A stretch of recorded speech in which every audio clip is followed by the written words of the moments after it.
Welcome to Sleepy Philosophy. Tonight, you're invited to settle in for a special journey through 10 different philosophical ideas, each told in a calm and gentle way to help you drift into rest. In this video, you'll hear stories and reflections from 10 philosophers across time and cultures, from questions about reality and dreams, to kindness, meaning, and the mysteries of life. If you enjoy these stories, please like and subscribe. I also love hearing where you're listening from and what time it is in your part of the world, so feel free to share in the comments below. Let me know too which philosopher or idea you'd like to hear about next. Now find a comfortable spot, and let's begin our peaceful exploration together. Tonight we're talking about Plato's Allegory of the Cave. Maybe you've heard the phrase before, maybe you haven't. But this story has shaped the way we think about reality, truth, and knowledge for over 2,000 years. The big idea that sometimes what we see, the things right in front of us, aren't the whole picture. There's more to reality than just shadows on a wall. Plato's cave is about waking up, questioning what's real, and stepping into the light, even if it's uncomfortable. So tonight, let's take it slow. We're not here for a pop quiz. We're here to see how an old story might still have something to say, even if you're half asleep by the end. Now imagine yourself in a vast, ancient cave. It's quiet, cool, and dimly lit. Just the flicker of firelight dancing on the walls. You're not alone. You hear the soft breathing of others nearby, and somewhere, water drips in the dark. This is where our journey begins. No pressure, no rush.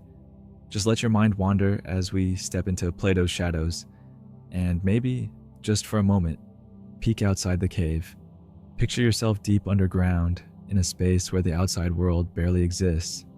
The cave is enormous, but the darkness presses in, so you can't see where the walls begin or end. There's a fire somewhere behind you. You can't see it directly, but its light dances and flickers along the rough stone. Shadows move on the wall in front of you, sometimes slowly, sometimes quick. You hear the gentle crackle of the flames, the subtle drip of water echoing in the distance, the faint shuffle of others nearby. The air is cool. Each breath feels heavy, touched with earth and stone. When you move, the sound echoes quietly, swallowed almost instantly by the darkness. The cave isn't silent though. There are voices, muffled, close, but somehow far away, blending with the low hum of the fire.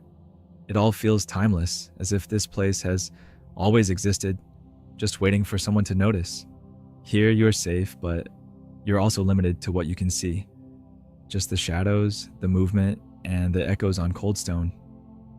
Everything outside this cave is unknown, but right now, this is your entire world. You're not alone in this cave. Around you, there are others, men and women, young and old. They've all been here as long as they can remember. Each one is sitting with their back to the cave's entrance, their arms and legs gently bound so they can't turn around. They can't see the fire behind them or the world outside. All they see are the shadows moving on the wall in front of them, shapes flickering, shifting, coming and going. These shadows are their reality. They talk about them, guess at their meaning, maybe even give them names. But the actual source of the shadows, the fire, and the objects behind them remains hidden. For the prisoners, the shadows are everything. It's not a punishment, it's just all they've ever known. For the prisoners, these shadows aren't just a part of life. They are life. They've never seen the fire. They've never turned around. Everything they understand, every story, every idea, every conversation, comes from watching these moving shapes on the wall. They think the shadows are real things. When they hear a sound, they connect it to a shape in front of them, never knowing it's just an echo from something out of sight. It's not that they're stubborn or refusing to see the truth. It's just that for as long as they've existed, the shadows have been all there is. And when that's all you know, it's hard to even imagine anything else. But then, something changes. One prisoner, maybe for tonight, that's you, feels the chains loosen. At first, it's confusing. Your body aches from sitting so long in one position. You look around slowly, blinking into the dim light behind you for the very first time. There's the fire, real, bright, and warm. And you notice the objects casting those familiar shadows, shapes you've never seen before, even though you thought you knew them so well. It's overwhelming. It's uncomfortable. But there's a quiet excitement too. Like discovering a part of the world you never knew was there. You're free now. And for the first time, you have a choice. Stay and watch the shadows, or take a few more steps toward the unknown. Taking those first steps is hard. The ground feels uneven, your legs are shaky. For so long, you've only known the shadows. Now every movement forward is unfamiliar. As you walk toward the mouth of the cave, the light grows stronger. At first, it hurts to look. The brightness is sharp, almost blinding after all those years in the dark. You have to shield your eyes. Everything's blurry, washed out by sunlight you've never really seen before. It's confusing, a little frightening. Part of you might even wish to go back to the comfort of the shadows where things made sense. But as your eyes adjust, shapes begin to form. Colors appear where there were only shades of gray. You see trees, the sky, maybe water glittering in the distance. That confusion gives way to something else, a kind of wonder. You realize there's a whole world outside the cave, more vivid and real than you ever imagined. It's not easy. It takes time. But step by step, the world opens up. Outside the cave, everything feels new. You see sunlight for the first time. Not just a flicker on stone, but golden and alive, warming your skin. Trees stretch overhead, their leaves moving in the breeze. The green is so vibrant, it almost feels unreal. There are reflections too, maybe a small pool of water catching the sky, doubling the colors and the light. You notice the way shadows fall differently out here, softer and always changing. Birdsong drifts by, quiet at first, then clearer as you listen. You realize how much there is to see, so many shapes, so many colors, things you never even imagined while sitting in the cave. It's a lot to take in. But with every breath, the world grows a little less strange and a little more beautiful. After some time outside, you feel a pull back toward the cave. There's a sense of responsibility, a hope that maybe you can help the others see what you've seen. You step back inside. The darkness feels heavier now, thicker after being in the sunlight. As your eyes readjust, you notice the familiar shapes of the other prisoners, still fixed on the wall, watching the same old shadows. You try to explain. You tell them there's a world beyond these walls. Real trees, real light, colors you can't even describe. But it's hard for them to imagine. To them, the shadows are reality. They can't see what you've seen, and the outside sounds almost impossible, maybe even a little threatening. Still, you share your story, hoping, even if just a little, that it might open a crack in the darkness. So what do these shadows really mean for us, now so far from ancient Greece? It's easy to look at Plato's cave and imagine it's just a story about old philosophers and strange prisoners. But the truth is, those shadows are everywhere. They're in the things we assume are true, just because we've heard them over and over. They're in the habits and routines we follow without thinking, the stories we tell ourselves about what's possible or impossible. Sometimes the shadows are just popular opinions, ideas that get repeated so much, we don't even question them anymore. They might be what we see in the news, on social media, or what everyone else seems to believe. It's comfortable to accept these things as real, because questioning them can feel uncomfortable, even risky. But Plato's cave asks us to look a little closer, to wonder, what if there's something beyond the shadows? What if the world is bigger and stranger than we think? So, what does it actually mean to wake up to reality? For Plato, waking up is about turning away from the comfortable illusions, the shadows on the wall, and looking for what's actually real. But that process isn't always easy or peaceful. Sometimes waking up feels a little scary. The world outside the cave can be overwhelming.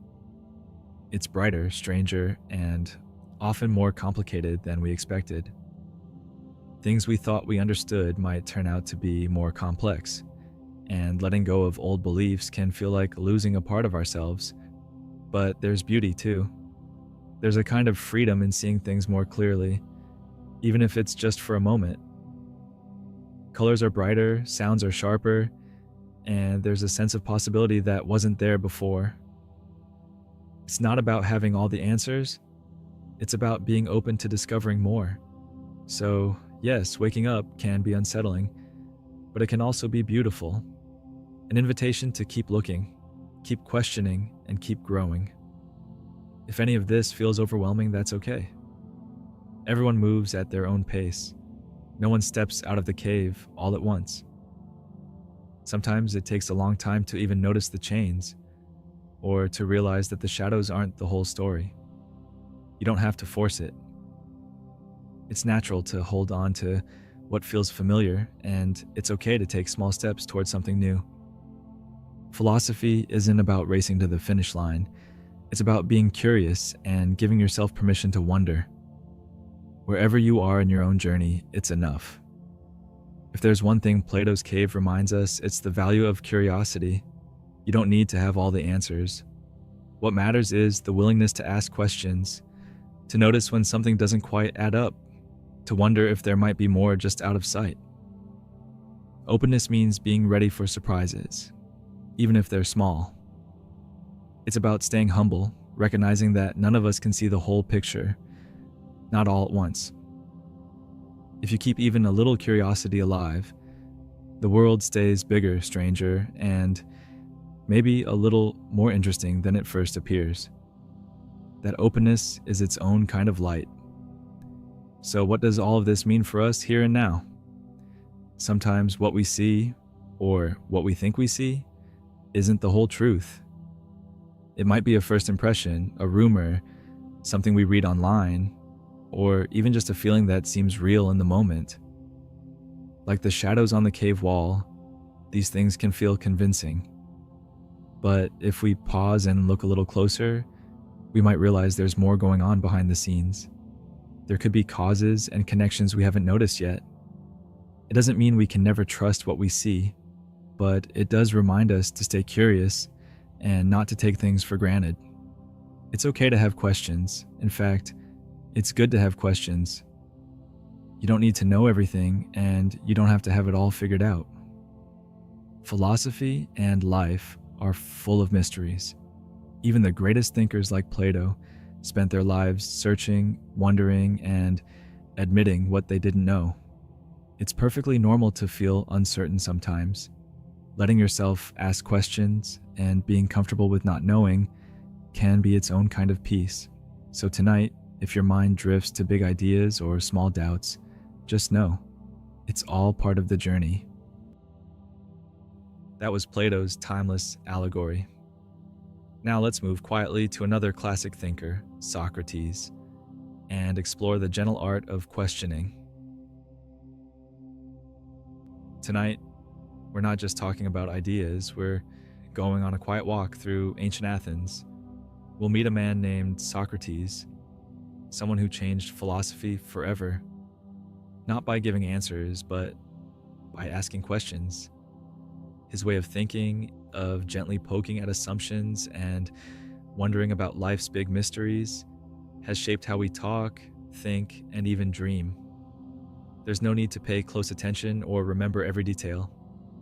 Let the story and the ideas wash over you, like a warm breeze on a quiet evening. If your mind drifts or you fall asleep, that's perfectly okay. The journey is here whenever you need it. So, find a comfortable spot. Let your muscles relax, unclench your jaw, slow your breathing. Let yourself become a quiet observer in the streets of ancient Athens. There are lanterns flickering, distant voices echoing off stone, the smell of dust and olives in the air. This is where our story begins, with a man who changed the world simply by asking, why? Tonight, we're going to spend time with a thinker who didn't write anything down, didn't claim to have all the answers, and rarely told anyone what to believe. Instead, Socrates became famous simply for asking questions, sometimes simple, sometimes difficult, always curious. Socrates didn't see himself as a wise man. He saw himself as someone who wondered, someone who nudged others to wonder too. If you met him in the streets of Athens, he might stop you, not to lecture, but to ask what you believe, and more importantly, why you believe it. He believed that wisdom didn't come from having all the answers, but from asking honest, open questions. What is justice? What is courage? What does it mean to live a good life? He made it clear that questioning isn't just for philosophers, it's for anyone willing to think a little deeper. Tonight, we'll follow Socrates as he gently questions the world around him. We'll explore how his way of asking, rather than telling, can open up new ways of seeing, even if the answers are never fully clear. So, as you settle in, let your own questions come and go. There's no need to solve anything, only to wander along with Socrates and enjoy the calm that comes with being open to possibility. Before we begin, take a moment to let yourself get comfortable. You don't need to do anything special. Just settle into your favorite spot, let your shoulders drop, and breathe a little deeper. There's no pressure here, no rush to understand everything. You can let go of the day for a while and let the sound of the story guide you. If your mind wanders, let it wander. If you start to drift off, that's perfectly fine too. Give yourself permission to relax. There's nowhere else you need to be right now, nothing you need to achieve. Just rest, listen, and let your curiosity unfold gently and quietly, like a question in the night. When you are ready, we'll step softly into ancient Athens and meet the gentle philosopher who lived there. Imagine stepping out into the streets of ancient Athens as the sun sinks low, painting the city in warm gold and deepening shadows. The air is still and gentle, touched by a distant breeze from the sea. The city is alive but not hurried. People move quietly through narrow, winding streets, some carrying baskets, some pausing to talk, beneath the glow of oil lamps that flicker on stone walls. There's a soft, steady hum to Athens at night. The markets have quieted, but the scent of bread, olives, and distant fires still hangs in the air. You can hear the sound of sandals brushing dust from the ground and the low murmur of voices drifting from courtyards and small gatherings. You pass temples, columns, and open squares. Marble statues watch over you, their faces calm and eternal in the moonlight. Somewhere a dog barks, and the echo disappears into the maze of streets. Lanterns swing gently from doorways, casting shapes on weathered stone. It's in these streets, in the peaceful glow of evening, that the people of Athens come together to talk, to laugh, and to wonder. And somewhere among them, moving quietly but never unnoticed, is a figure who asks questions that linger long after the night is over. In the midst of these winding streets, there's one man who stands out. Not for his wealth or fine clothes, but for his simple presence and his endless curiosity. This is Socrates. He doesn't hurry from place to place. Instead, he wanders, pausing often, eyes bright with interest, listening to the world around him. Socrates is easy to spot. He doesn't look like a typical teacher. There's a roughness to him, a plainness that's almost comforting. He carries nothing with him except his questions. Whether he's speaking with young men in the gymnasium, shopkeepers in the market, or elders resting in the shade, Socrates is always eager to talk. But more than talking, he listens. He wants to know what others think, how they see the world, and why they believe what they do. It's never just idle chatter with Socrates. Every conversation is an invitation, a chance to look a little closer at life's big questions. His curiosity is gentle but persistent. People sometimes laugh, sometimes sigh, sometimes grow frustrated at his questions, but whether they realize it or not, they almost always walk away thinking a little deeper than before. Tonight, as you follow him through these streets, you become part of that quiet, thoughtful journey, moving at the pace of wonder, following wherever the next good question leads. Socrates lived his entire life in Athens, and unlike many great thinkers, he never wrote down his ideas. Everything we know about him comes from the words of his students and the stories they told. He wasn't a man of property or politics.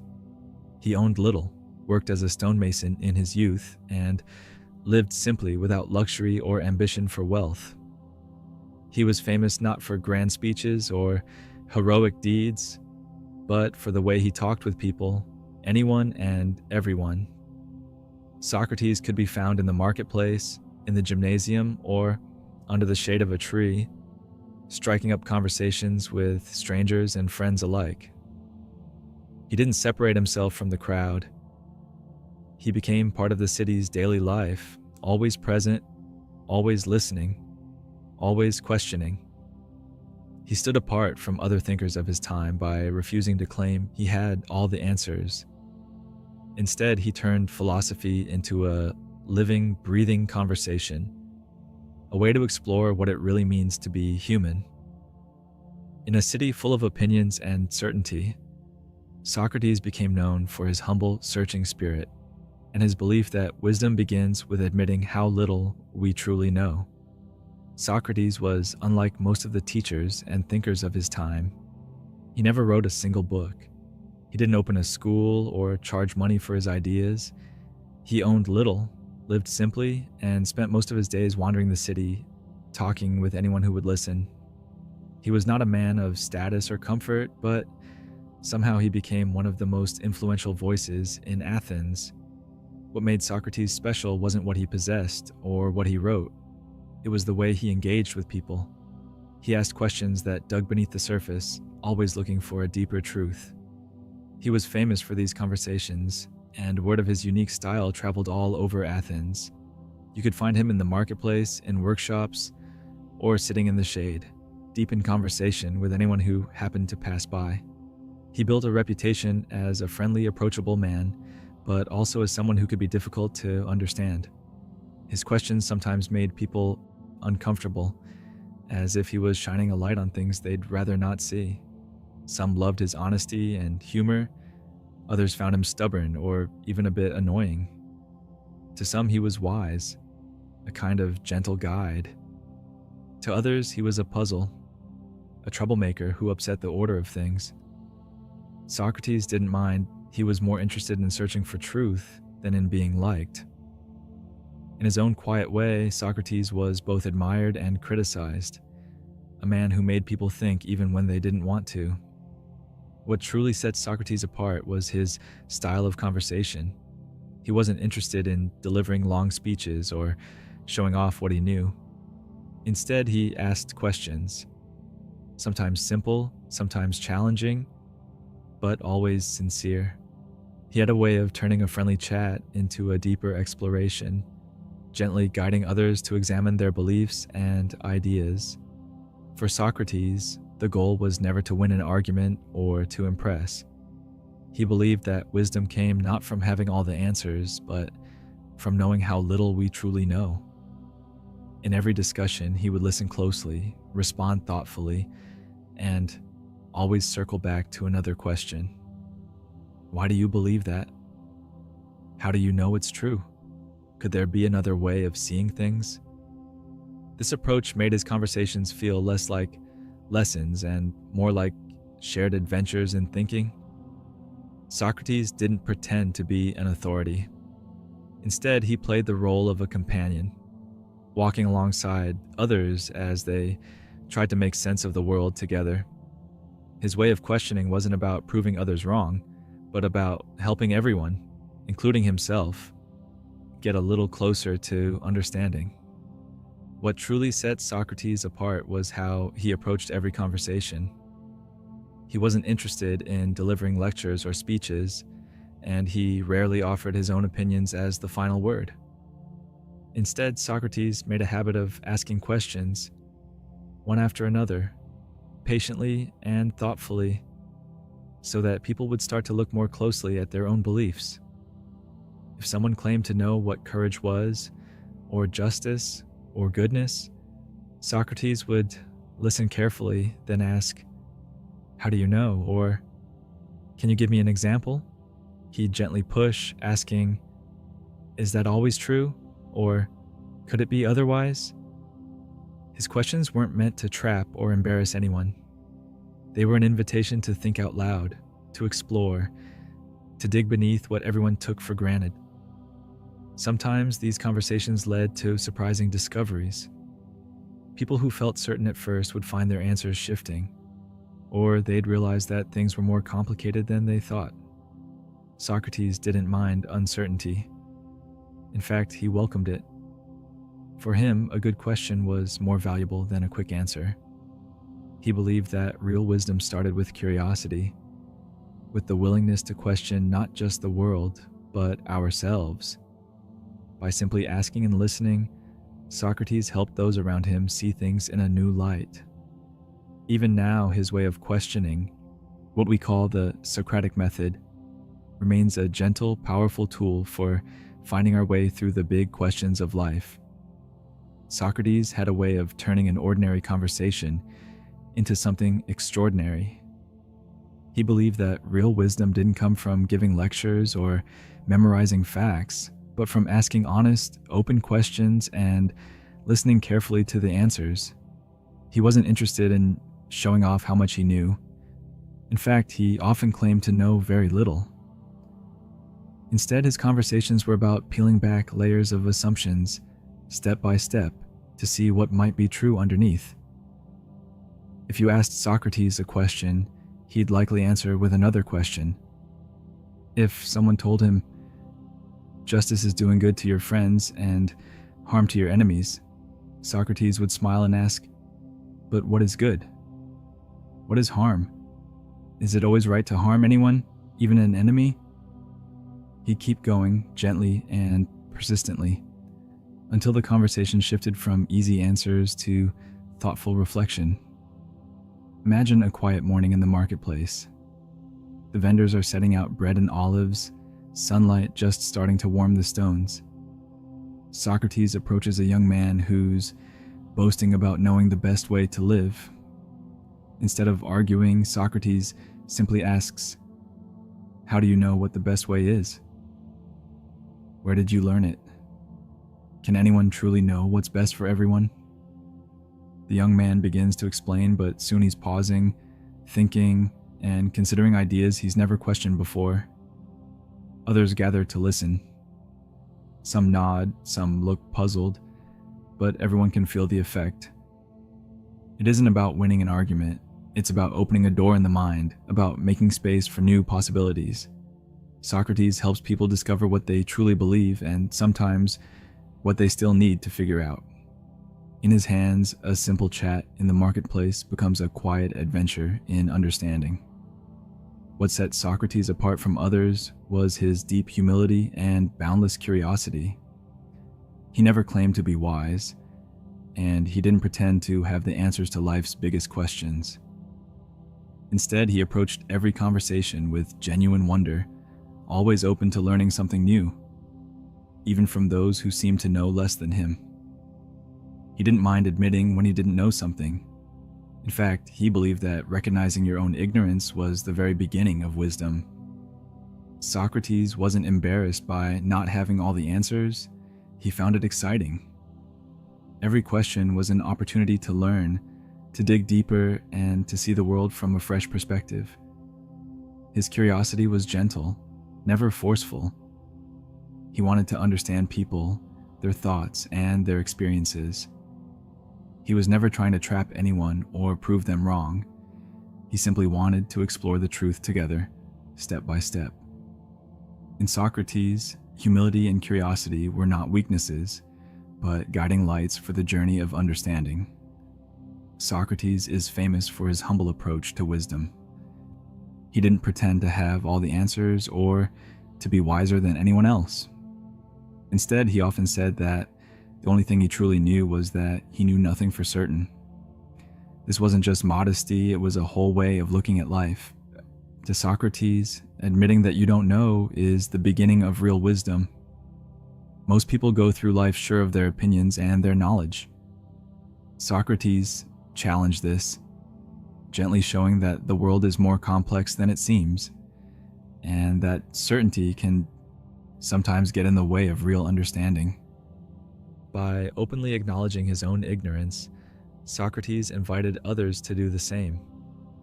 He believed that when we admit what we don't know, we become more curious, more open-minded, and more willing to learn from others.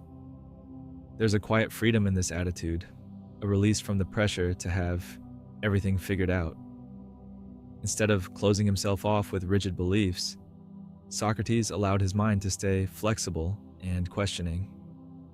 He showed that it's okay to be uncertain, to ask questions that don't have simple answers, and to find peace in the search itself. For Socrates, wisdom wasn't about collecting facts, but about being honest with yourself and brave enough to keep exploring. Socrates is often remembered for something simple yet profound. He admitted, "I know that I know nothing." What he meant was that wisdom doesn't come from pretending to have all the answers, but from being honest about what you don't know. For Socrates, every good question was an invitation to learn, not a test to be passed. He never pretended to be above others or to have figured out life's mysteries. Instead, he embraced the uncertainty, the open space where curiosity can grow. It's easy to feel like we should always have answers, like we need to know exactly who we are or where we're going. But Socrates reminds us that there's real strength in saying, "I'm not sure." Being willing to admit what you don't know is not a weakness. It's the beginning of wisdom. It opens the door to learning and discovery, and it allows you to keep asking, keep wondering, and keep growing. So if you ever find yourself lying awake, turning over questions with no easy answers, remember that it's okay. You're in good company. Socrates would say you're already on the path to wisdom, simply because you're willing to wonder. This gentle attitude of not knowing isn't just for philosophers in ancient Athens. It's something anyone can use in their own life. When you allow yourself to admit that you don't have all the answers, you give yourself permission to learn, to be open, and to see things in new ways. It becomes easier to listen to others, to explore new ideas, and to notice possibilities you might have missed. Personal growth often starts with a question. When you're willing to ask, "What if I'm wrong?" or "Is there another way to see this?" you make space for real change. Instead of clinging to old beliefs out of habit or fear, you're able to gently let go, to grow beyond what you once thought was possible. There's a quiet peace in this kind of curiosity. You don't have to solve every puzzle or rush toward the right answer. You can move at your own pace, letting each question open a little more light into your life. Socrates' wisdom is a reminder that wonder isn't just for scholars. It's for anyone willing to grow gently and honestly, one question at a time. As you settle into the quiet of the night, remember that your own questions don't need to be answered all at once, or even at all. It's enough to simply wonder. Let your questions drift in and out, soft and gentle like a breeze through the leaves.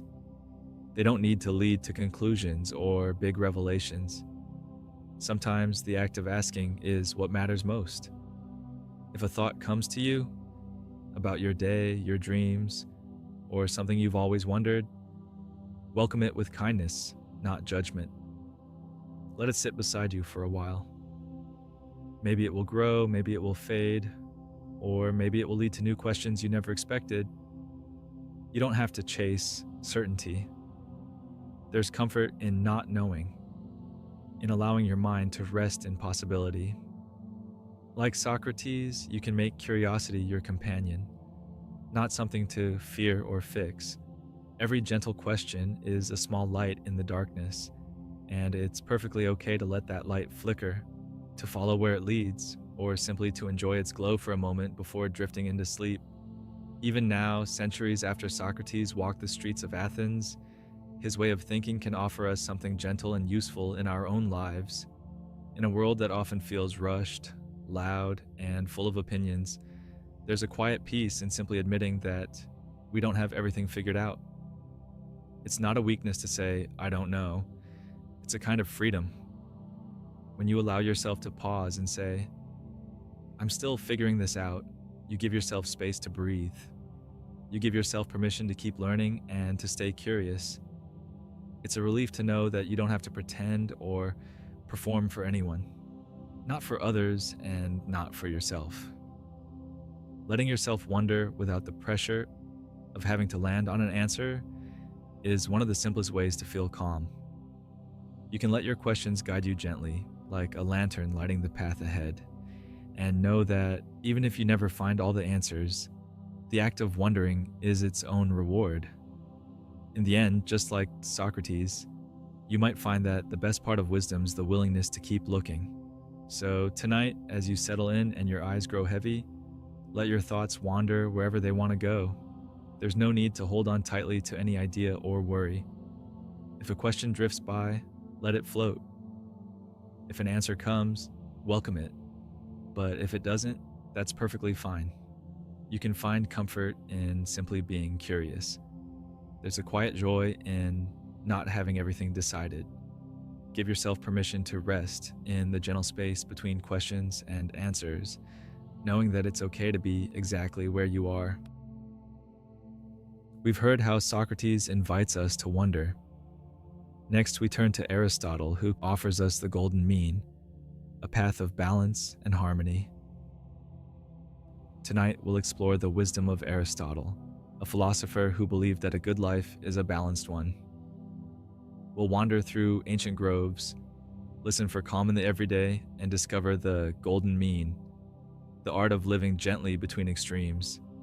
So, wherever you are, make yourself comfortable.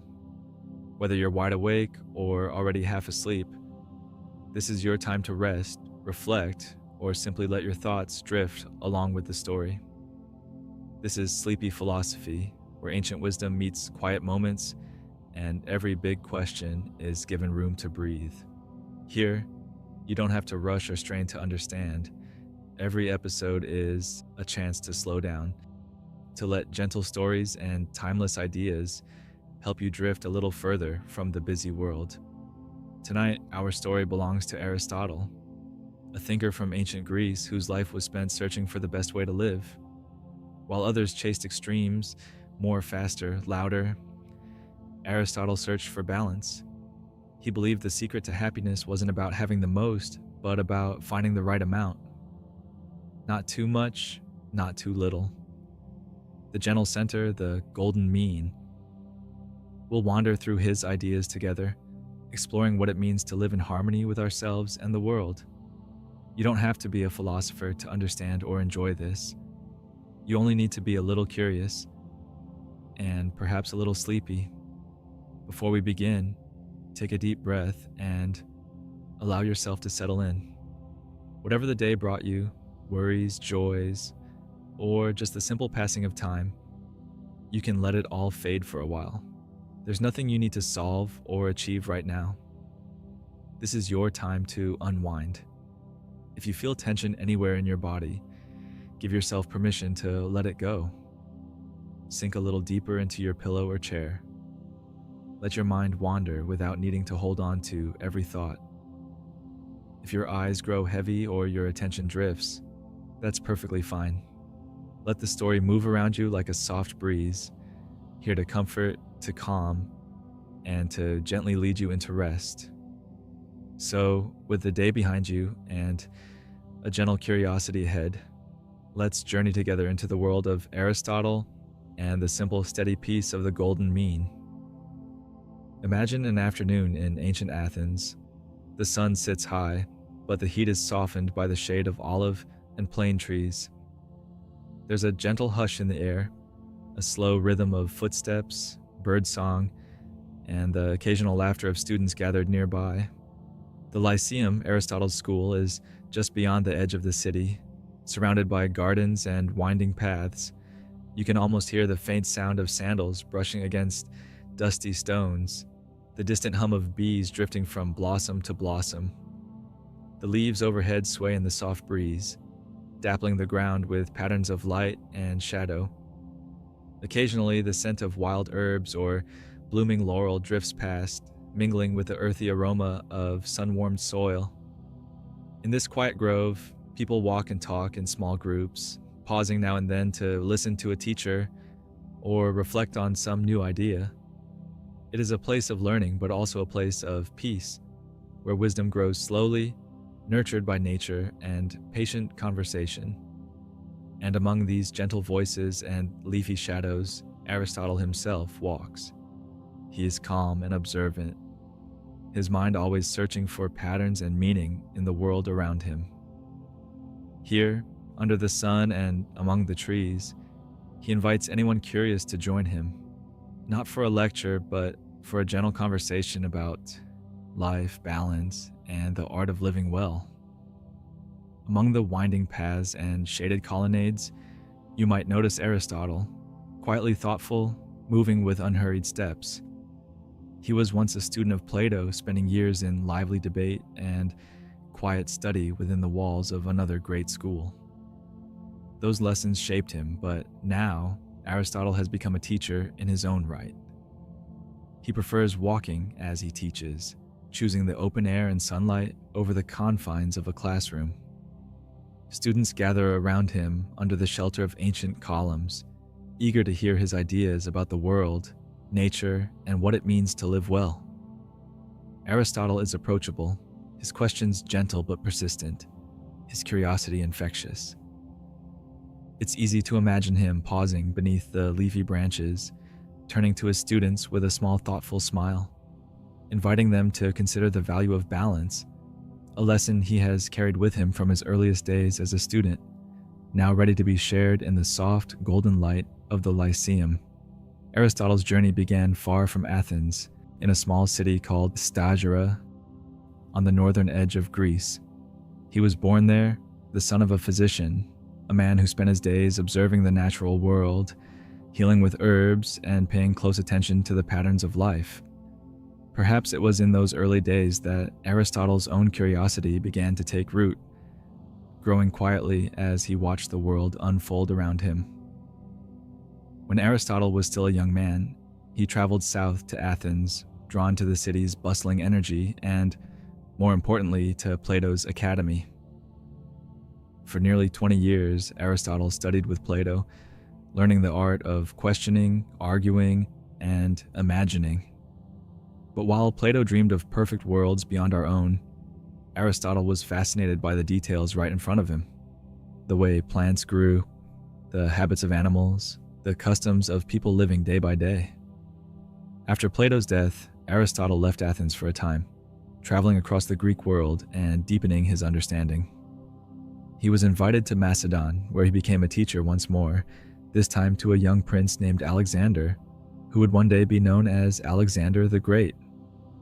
It was said that Aristotle's lessons stayed with Alexander throughout his journeys, shaping the mind of a ruler who would change the world.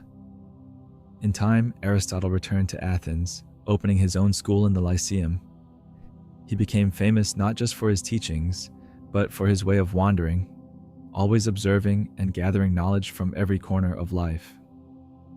To Aristotle, no question was too small, no detail unimportant. He believed that wisdom began with wonder, and that even the simplest things, a shell, a breeze, a single blade of grass, could teach us about the nature of happiness and the art of living well. What truly set Aristotle apart was his endless curiosity, He was never content with surface answers. Every day he observed, asked questions, and took notes on plants and animals, stars and weather, the habits of people, and the structure of cities. To him, the world was a living library, full of lessons waiting to be discovered. Aristotle's love of nature was gentle and constant. He believed that by looking closely at the world around us, by really seeing how things grow, change, and interact, we could learn not just about life, but about ourselves. He would walk through gardens and groves, collecting leaves and stones, watching the way birds built their nests, or how the wind shaped the branches of a tree. When Aristotle founded his own school, the Lyceum, he made it a place for wandering and wondering. It was not a place for rigid rules or blind acceptance, but for careful study, open debate, and quiet reflection.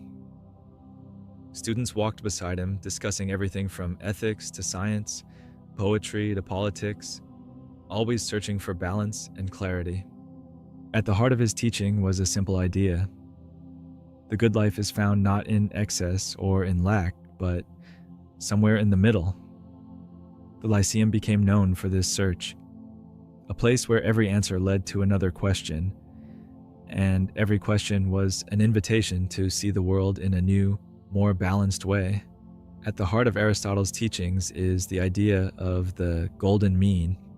For Aristotle, a good life isn't lived at the edges, pulled by extremes, but rather in the gentle space between.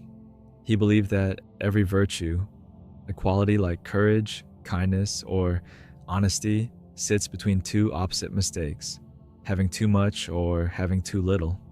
Imagine a scale. On one side is excess, doing or feeling too much.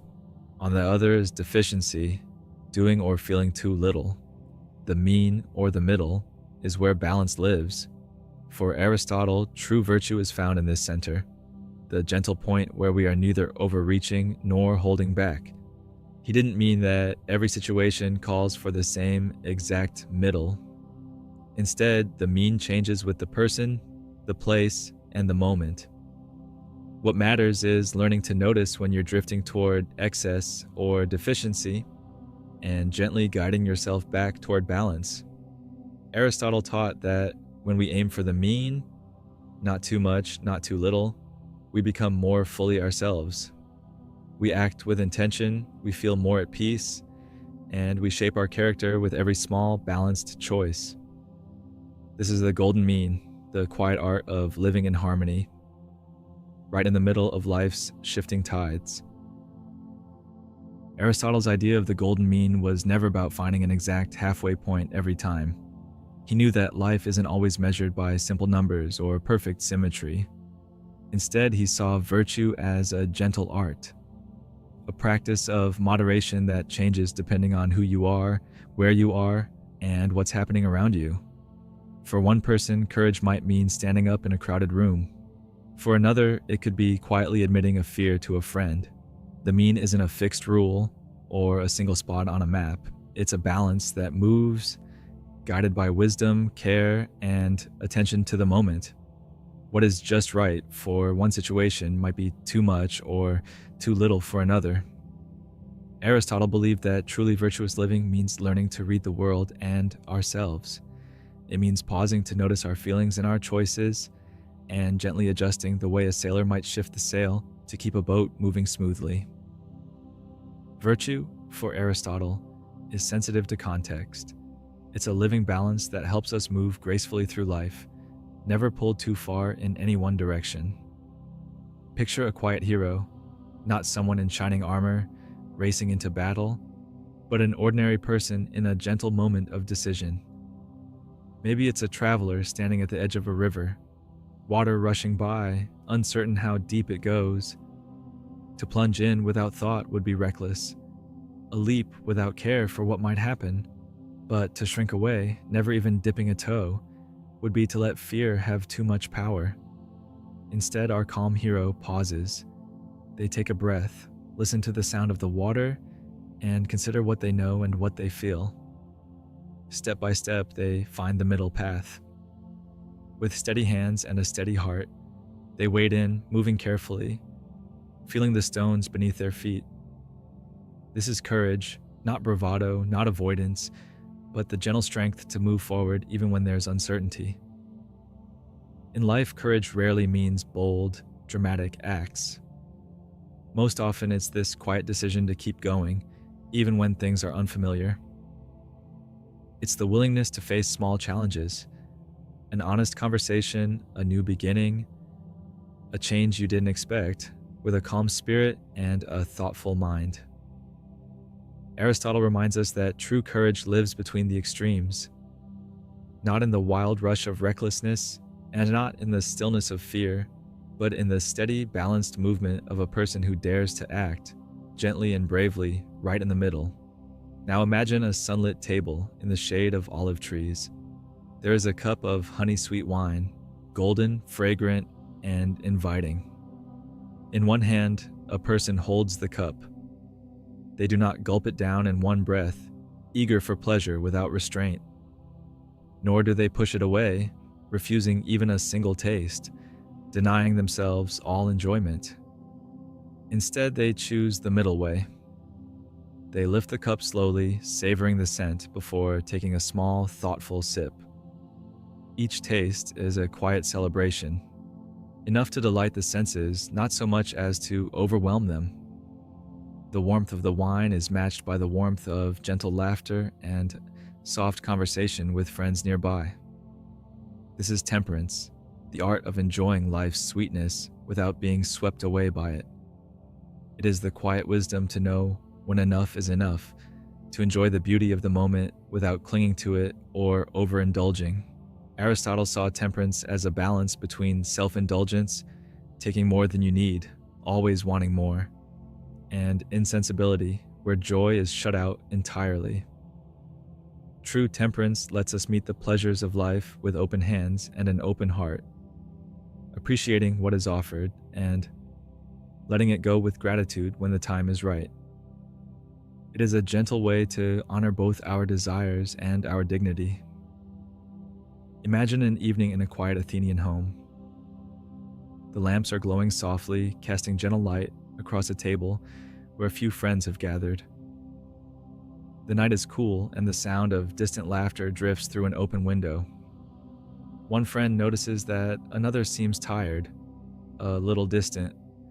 Perhaps the day was long, or worries linger at the edge of their thoughts. Without a word, the host reaches for a loaf of bread and breaks off a generous piece, offering it with a warm, easy smile. They pour a little more wine, share a few olives, maybe wrap a light shawl over their friend's shoulders if the breeze grows chilly. It's not a grand gesture or a dramatic act of charity. The host doesn't lavish the table with more food than anyone could ever eat, nor do they hold back, fearful of running out or clinging tightly to what is theirs. Instead, there is a gentle, thoughtful sharing, enough to comfort, enough to show care, but never so much that it feels overwhelming or leaves others in need.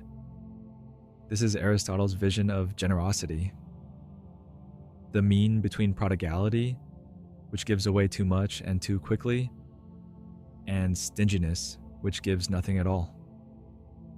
True generosity is a quiet, steady warmth, a way of giving that fills a room with ease, making everyone feel welcome and cared for, without drawing attention or expecting anything in return. In these small, mindful acts of sharing, we practice the art of the golden mean. We learn to offer what we can when it is needed, and to trust that kindness, given gently and in the right measure, is always enough to warm a friend's evening. Now imagine a circle of old friends gathered beneath the stars, their voices low and steady as the night grows quiet. The conversation turns to stories from long ago, shared adventures, simple victories, lessons learned in the slow turning of years. One friend, when asked about their role in a familiar story, does not stretch the truth or decorate it with grand claims. They don't boast, puffing up their part or seeking applause. But neither do they shrug off their experience, hiding behind false modesty or brushing aside their contribution as if it mattered little. Instead, they speak simply, with honesty and warmth. I did my best, they might say. It wasn't easy, but I learned something along the way. Their words are true, neither bigger nor smaller than the moment deserves. There's a gentle pride, a quiet acceptance of both strengths and flaws. This is Aristotle's golden mean of truthfulness. On one side lies boastfulness, making yourself larger than life, stretching the truth for praise. On the other side is self-deprecation, minimizing your worth, pretending your actions or feelings are less important than they are. In the calm middle is sincerity, a way of sharing yourself openly, trusting that your truth, simply told, is enough. In this gentle space, honest words strengthen friendships, and each person is seen, valued, and heard just as they are. You don't have to live in ancient Athens to find the golden mean. In fact, you've probably felt its pull in your own life, even if you didn't have a name for it. The art of balance shows up in the smallest choices, how you spend your time, how you treat yourself, and even how you rest. Maybe you've noticed how easy it is to tip into extremes. Sometimes you might push yourself to work longer than you should, trying to do everything, achieve everything, leaving little room for rest. Other times the opposite happens. Days slip by in a haze of avoidance, and important things get left undone. The mean is the gentle space between the two, where you work with purpose but also know when to stop and give yourself a break. The same balance applies to sleep. Some nights, sleep comes too early and lasts too long. Other nights, it barely comes at all. The mean is found in a steady routine, a bedtime that feels natural, waking up rested, not groggy or anxious. Even in simple pleasures like eating or spending time with friends, extremes can sneak in. Too much indulgence leaves you feeling uncomfortable, while too much restraint can make life dull. The golden mean invites you to enjoy what you have without guilt or excess. You can practice noticing the signs: a racing mind, a heavy body, a sense of being stretched too thin or closed off and small. These are gentle reminders to pause and ask yourself, am I living at the edge or somewhere near the calm, balanced middle? The golden mean isn't about perfection. It's about gently steering your life back towards center again and again in small, forgiving ways.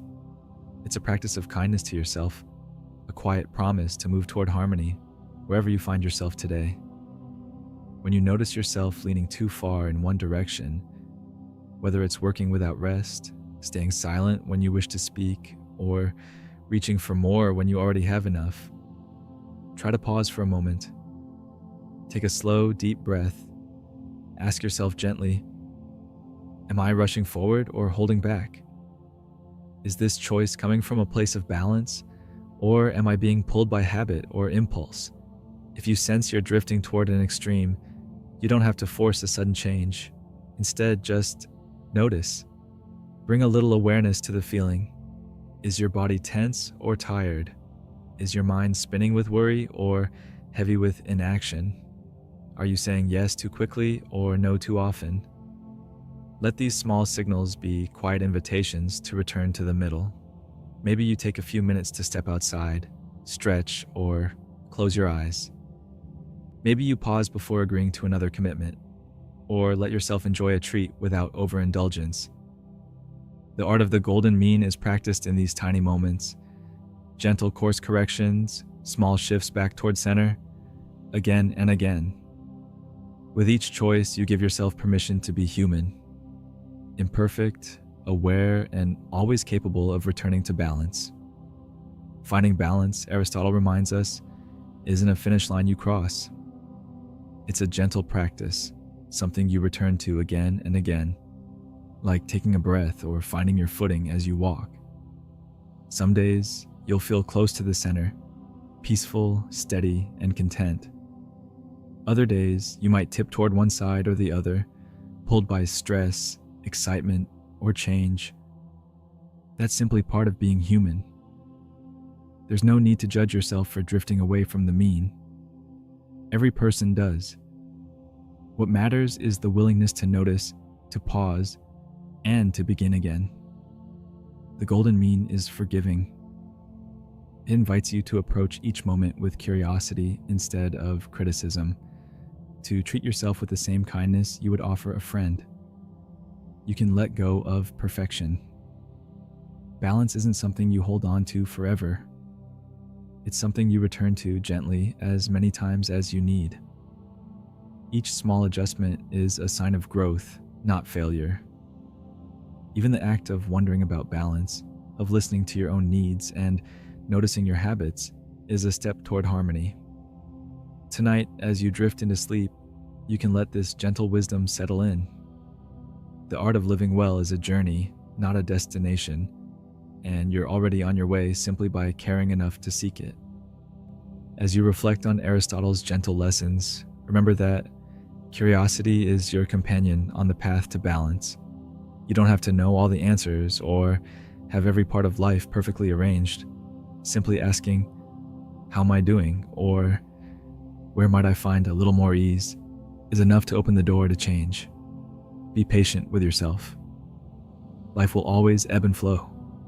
Sometimes busy, sometimes quiet, sometimes bright, sometimes gray. In all of these moments, self-compassion can be your anchor. Treat yourself with the same softness and forgiveness that you would offer a friend. When you stumble or drift, you can return to the mean, gently and without blame. There's a quiet peace that lives in the middle ground. Here, you're not chasing more or fearing less. You're simply present, breathing, and alive to the world as it is. In this space of moderation, the noise quiets, the pressure lifts, and you find a calm that lasts longer than any fleeting high or sharp regret. Let your curiosity guide you, and let your kindness to yourself become a habit. Balance is not a narrow line, but a wide, welcoming path. Each step you take, no matter how small, is part of the gentle art of living well. Now, as our story draws to a close, there's nothing more you need to do. Let the ideas from tonight's journey drift softly to the background, like the gentle hush that settles over the Lyceum as the sun sets and the air grows cool. If any thoughts linger, let them float by like clouds in an evening sky. There's no need to solve or decide anything right now. You've wandered through ancient groves, listened to the wisdom of Aristotle, and gently explored the art of living in balance. Allow yourself to rest. Listen for the soft sounds around you. Perhaps the faint whisper of wind in olive branches, the distant call of a night bird, or the gentle rhythm of your own breath. Let each sound carry you a little further from the day, a little closer to peaceful sleep. The search for the mean can wait until tomorrow. For now, you can simply be safe, comfortable, and at ease. That was Aristotle's wisdom. Now let's travel east to meet Confucius and discover his gentle teachings on kindness and everyday life. Let's imagine ourselves in ancient China. It's evening and the sun is low over the rooftops of a small village. The air is still and most of the daily work is finished. You can almost picture narrow streets, houses with curved tiled roofs, and paper lanterns starting to glow in the soft light. Nearby, a slow river winds its way past the village. Along the banks, willow trees dip their long branches into the water. Occasionally, someone passes by, heading home after a day in the fields, exchanging a few quiet words with a neighbor. In this calm setting, people gather for a simple meal, elders share stories, and the pace of life slows. It's the kind of environment that shaped Confucius's thinking, one where everyday moments and ordinary people are the foundation of a good society.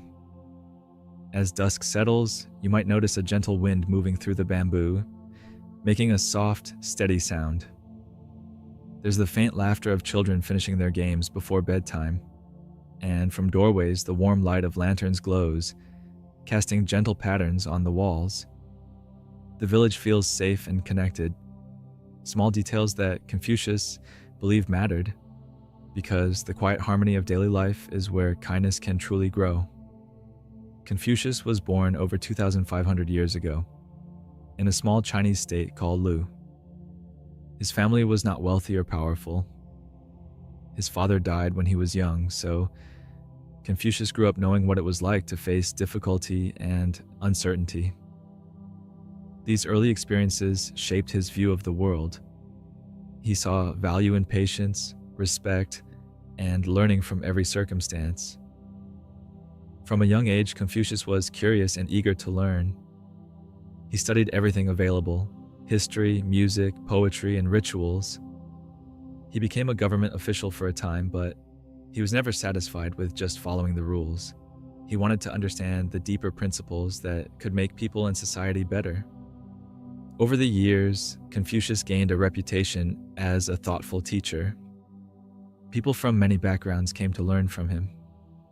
He didn't see himself as a prophet or a ruler, but simply as someone devoted to learning and teaching. By the end of his life, his ideas had begun to spread, influencing not only his own students, but generations to come across China and beyond. Throughout his life, Confucius remained committed to learning. He often said that true wisdom comes from recognizing how much we still have to learn. This humility made him an approachable teacher, always willing to listen and discuss ideas with anyone, young or old, rich or poor. Confucius traveled from place to place, sharing his thoughts on ethics, family, and society. He taught that harmony begins with individuals, then families, and finally reaches the whole community. He believed that when people act with kindness and respect in their daily lives, society becomes more peaceful and fair. Even when his ideas were not accepted by everyone, Confucius continued to teach. He recorded his lessons and conversations with students, laying the groundwork for a tradition that would last for centuries. His influence grew after his death, as more people recognized the practical wisdom in his focus on learning, teaching, and the patient pursuit of harmony. At the center of Confucius's philosophy is a single word: Ren. This term is usually translated as kindness, benevolence, or humaneness.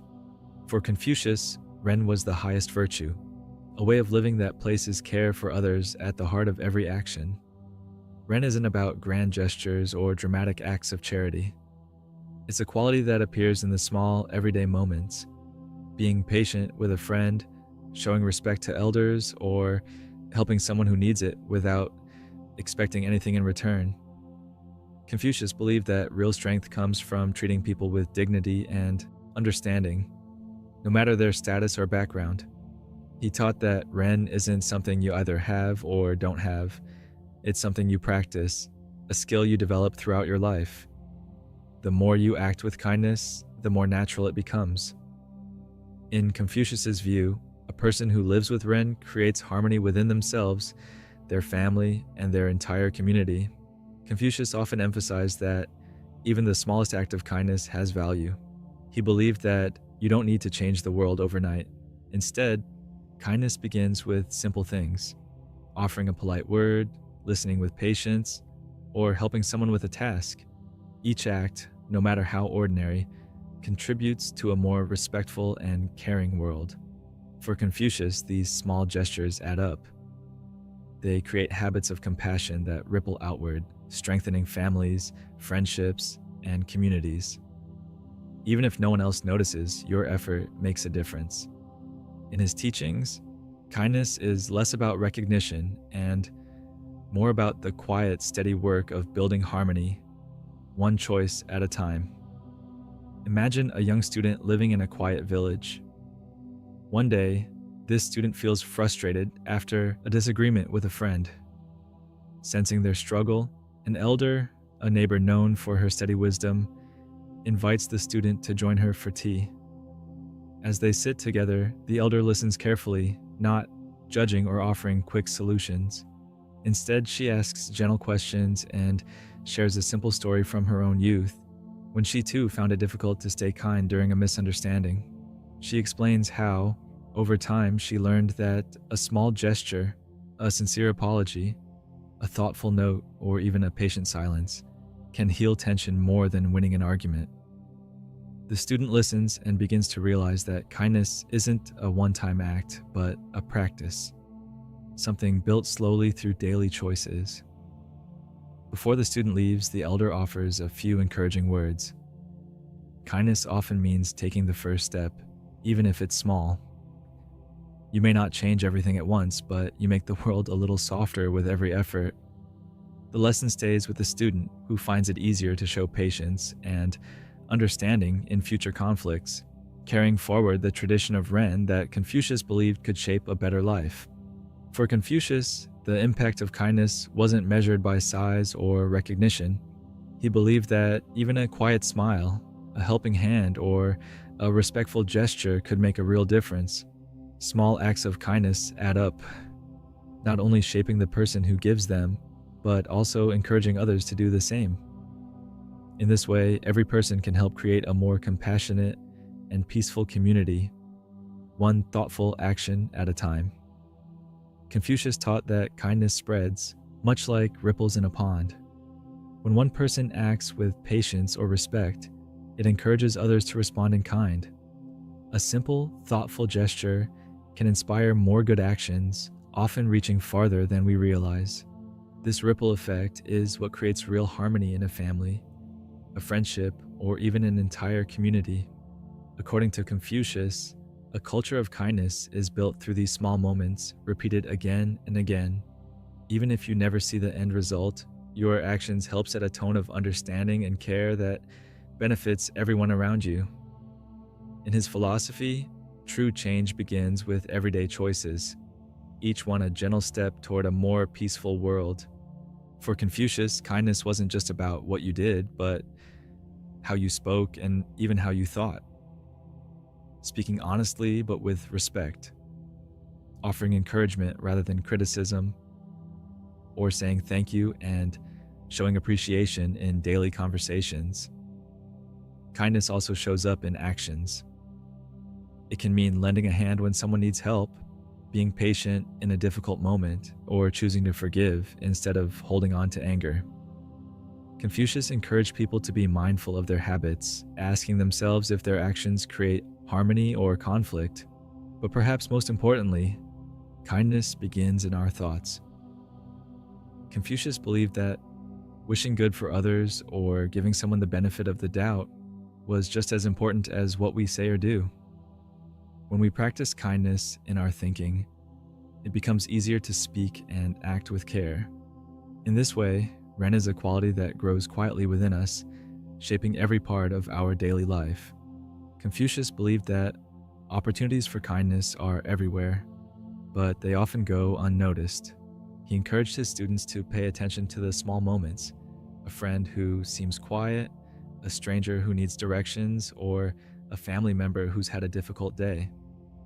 Noticing these situations is the first step toward responding with gentleness and understanding. Sometimes it means pausing before reacting, or asking yourself how someone else might feel. Even a simple act, like listening without interrupting or giving someone a bit more patience, can help gentleness grow. According to Confucius, these quiet choices build stronger relationships and set a peaceful example for others to follow. Confucius often spoke about the strength found in patience and listening. He believed that true kindness isn't always loud or obvious. It often shows itself in moments of quiet attention. Taking time to really listen to someone without rushing to judge or respond is a powerful way to show respect. This kind of patience helps to prevent misunderstanding and builds trust. Confucius taught that by holding space for others, letting them share their worries, joys, or ideas, we create a sense of safety and belonging. In his view, being a good listener is not a passive role, but an active and valuable part of practicing kindness every day. Confucius knew that kindness isn't always easy, and it's not something anyone masters overnight. He taught that living with Ren is a lifelong journey made up of small, steady steps. Some days will be easier than others, but what matters most is the gentle effort to try again. It's natural to slip or to lose patience sometimes. Confucius encouraged people not to be hard on themselves when that happens, but to return to kindness as often as possible. Each time you choose understanding, patience, or a thoughtful word, you help kindness grow in yourself and in the people around you. In Confucius's view, a life guided by kindness brings lasting peace and contentment. With practice, even simple acts become a habit, quietly shaping your character and your relationships for the better. Confucius also believed that kindness isn't just for others, it's something you should offer to yourself as well. Everyone has days when mistakes are made, or patience runs thin. In those moments, treat yourself with the same understanding and gentleness you would show a friend. Being kind to yourself means allowing space to rest, to learn, and to begin again. It's not selfish to take care of your own needs. In fact, Confucius saw self-care as an important part of creating a more peaceful world. When you nurture kindness within, it becomes easier to share it with everyone else. When kindness becomes part of daily life, it brings a quiet sense of peace. Confucius taught that treating others and yourself with patience and care leads to deeper contentment than chasing praise or perfection. Over time, the habit of kindness softens frustration and helps relationships grow stronger. This steady approach creates an atmosphere where people feel safe, valued, and at ease. According to Confucius, it is in these simple, gentle moments that true happiness is found. By making kindness a regular practice, you create a peaceful foundation that supports you and those around you, even during life's challenges. From the kindness of Confucius, we drift softly into the world of dreams with Zhuangzi and his mysterious butterfly story.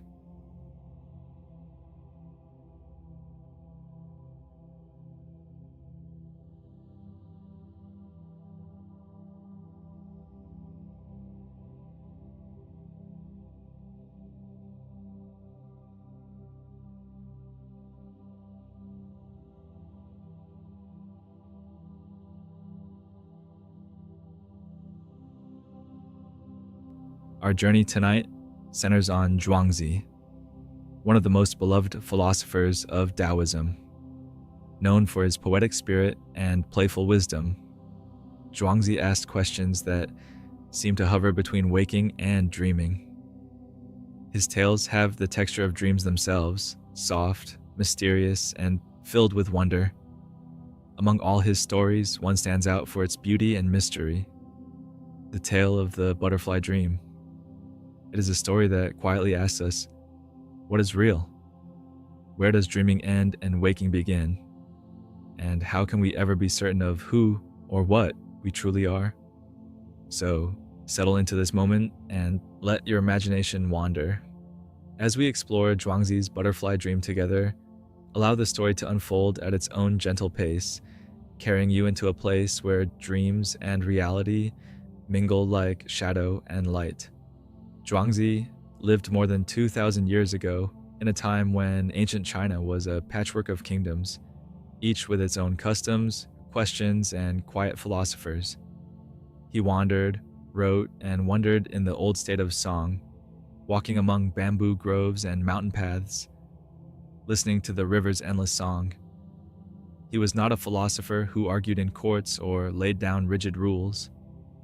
Instead, Zhuangzi preferred the company of parables, fables, and dreams. His words invite us to loosen our grip on certainty, to consider the shifting, changing nature of all things.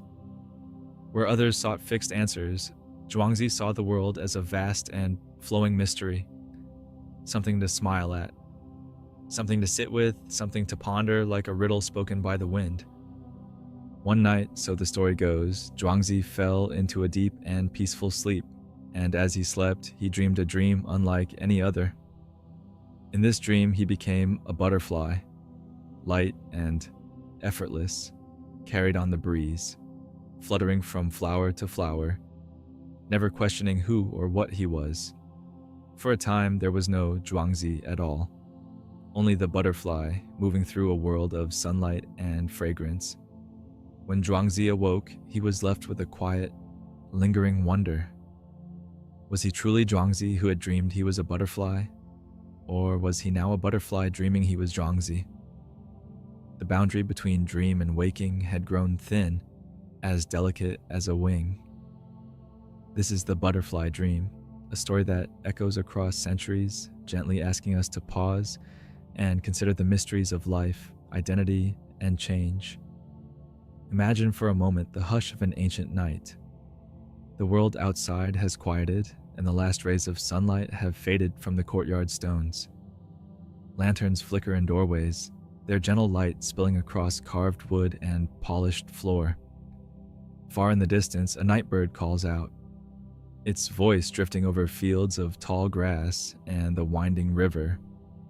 In the old state of song, where Zhuangzi walked, the land is gentle, mist gathers on the riverbanks, and bamboo leaves stir in the faintest breeze. The sky is vast and full of stars, each one shimmering like a question in the dark. Somewhere, a small house with paper windows glows softly beneath the moon, its garden fragrant with night-blooming flowers. It is in such a place, with the world hushed and all things possible, that Zhuangzi closes his eyes. Sleep drifts in as quietly as silk, and the walls of the room seem to dissolve away. The earth beneath becomes light, the air filled with the faint scent of wildflowers, and all the edges of reality blur just for a moment. Here the world of dreams opens, a place where a man can become a butterfly, where memories and wishes take flight together, and where questions float gently without ever needing to be answered. The boundaries between self and world, between waking and sleeping, begin to melt away. In this soft and uncertain space, Zhuangzi's story begins. Zhuangzi was a philosopher and storyteller who lived in ancient China more than 2,000 years ago. His life spanned the 4th century BCE, in an age of wandering sages, deep forests, and winding rivers. Unlike other thinkers of his time, Zhuangzi never sought fame or power. He did not build schools or gather students around him. Instead, he lived simply, content with the small joys of each day, the sound of water, the whisper of wind, the chance to lose himself in thought or laughter. He was, in his way, a gentle rebel, a thinker who refused to take the world too seriously. Zhuangzi loved riddles, parables, and stories that invited his listeners to see the world with fresh eyes. Through his writing, he asked questions that have no easy answers. What is real? What is a dream? How can we know ourselves, or ever be certain of anything at all? His wisdom is playful, mysterious, and always open to possibility. He believed that life is best lived lightly, moving with the currents of nature, like a leaf on a stream, or perhaps like a butterfly in the breeze. To this day, Zhuangzi's words have never faded. They continue to drift through time, inviting each new listener to wonder, to smile, and to dream. To truly appreciate Zhuangzi's story, it helps to understand the world in which he lived, a world shaped by the gentle wisdom of Taoism. Taoism, or the Way, is one of the oldest schools of thought in China. It teaches that life flows best when we move with nature rather than against it. Taoist thinkers like Zhuangzi and the older Laozi found inspiration in rivers that wander, trees that bend with the wind, and the effortless drift of clouds across the sky. In Zhuangzi's day, ancient China was a land of bustling markets and quiet villages, of scholars and wandering sages. Philosophers would gather beneath the open sky, sharing riddles, laughter, and tea. There was no single answer for how to live. Instead, the world was seen as ever-changing, full of mystery and surprise. Unlike philosophers who wrote rules and argued about truth, Zhuangzi wrote stories, short, vivid parables that leave much unsaid. He delighted in the playful, the paradoxical, and the strange. His writing is filled with talking fish, dreaming butterflies, and wise hermits who vanish into the mist. To Zhuangzi, the world itself was a kind of story, a place where boundaries are always shifting and nothing is ever quite what it seems. This love for wonder, for questioning, and for seeing beyond the ordinary is what makes Zhuangzi's philosophy so enchanting. His parables invite us not to search for the final answer, but to dwell in the questions, to notice the beauty in uncertainty, and to move lightly through life, open to whatever dreams may come. Imagine for a moment an ancient night in China. The world is hushed, wrapped in a silver blue glow beneath a wide, endless sky. Willow branches sway quietly above a slow-moving river, their leaves brushing the water's surface with the faintest whisper. Stone paths wind through groves of bamboo, where moonlight filters in gentle patterns across the earth. A distant lantern flickers at the entrance of a small courtyard. Its warm, steady light spills softly over carved wood and whitewashed walls, drawing long shadows across smooth stones and silent pools. Somewhere inside this quiet courtyard, Zhuangzi sits alone. The air is fragrant with night-blooming jasmine and the sweet, earthy scent of damp soil. Outside, the sounds of day have faded. There are no footsteps, no voices, only the quiet song of insects and the distant call of a night bird. The sky overhead is a tapestry of stars, stretching far beyond the hills and rivers of Zhuangzi's homeland. It is a world at rest, a moment suspended between waking and dreaming. In this soft and gentle darkness, with the world so still, it becomes easy to imagine how the boundaries of reality might blur. Here in this quiet hour, a philosopher closes his eyes and drifts toward a dream that will linger for centuries. Beyond the courtyard, the world feels weightless, as if it floats between realms. Mist rises in delicate veils from the riverbank, curling and drifting, half shadow and half moonlight. Trees stand silent, their branches etched in silver, trembling only when a soft breeze stirs the leaves. The garden glows with a quiet magic. Lotus flowers open in the darkness, their pale petals shining like lanterns on still water. The air is cool and carries the sweet, far-off scent of plum blossoms. In every corner of this gentle night, shadows stretch and shift, painting patterns across the tile roofs and winding paths.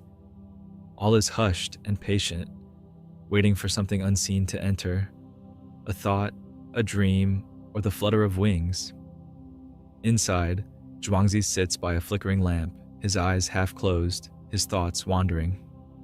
The flame throws gentle light onto paper and brush, but soon the world of ink and words fades into the softer world of dreams. Here, nothing is fixed. Time unspools like a ribbon, boundaries melt away. It is in this deep stillness, with the line between waking and dreaming as thin as silk, that a remarkable dream is about to begin. In the heart of this quiet night, Zhuangzi drifts into sleep.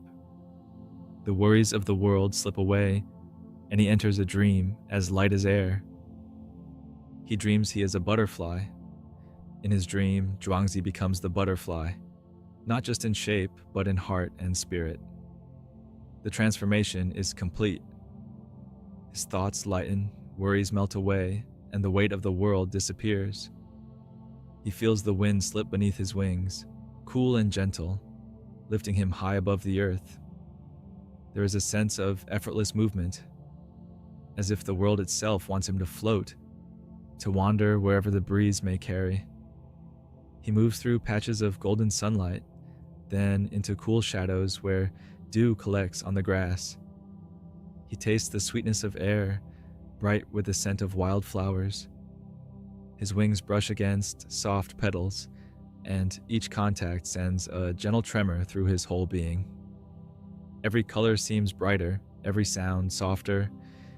He hears the distant hum of bees, the quiet rustle of leaves, and the faint ripple of water nearby.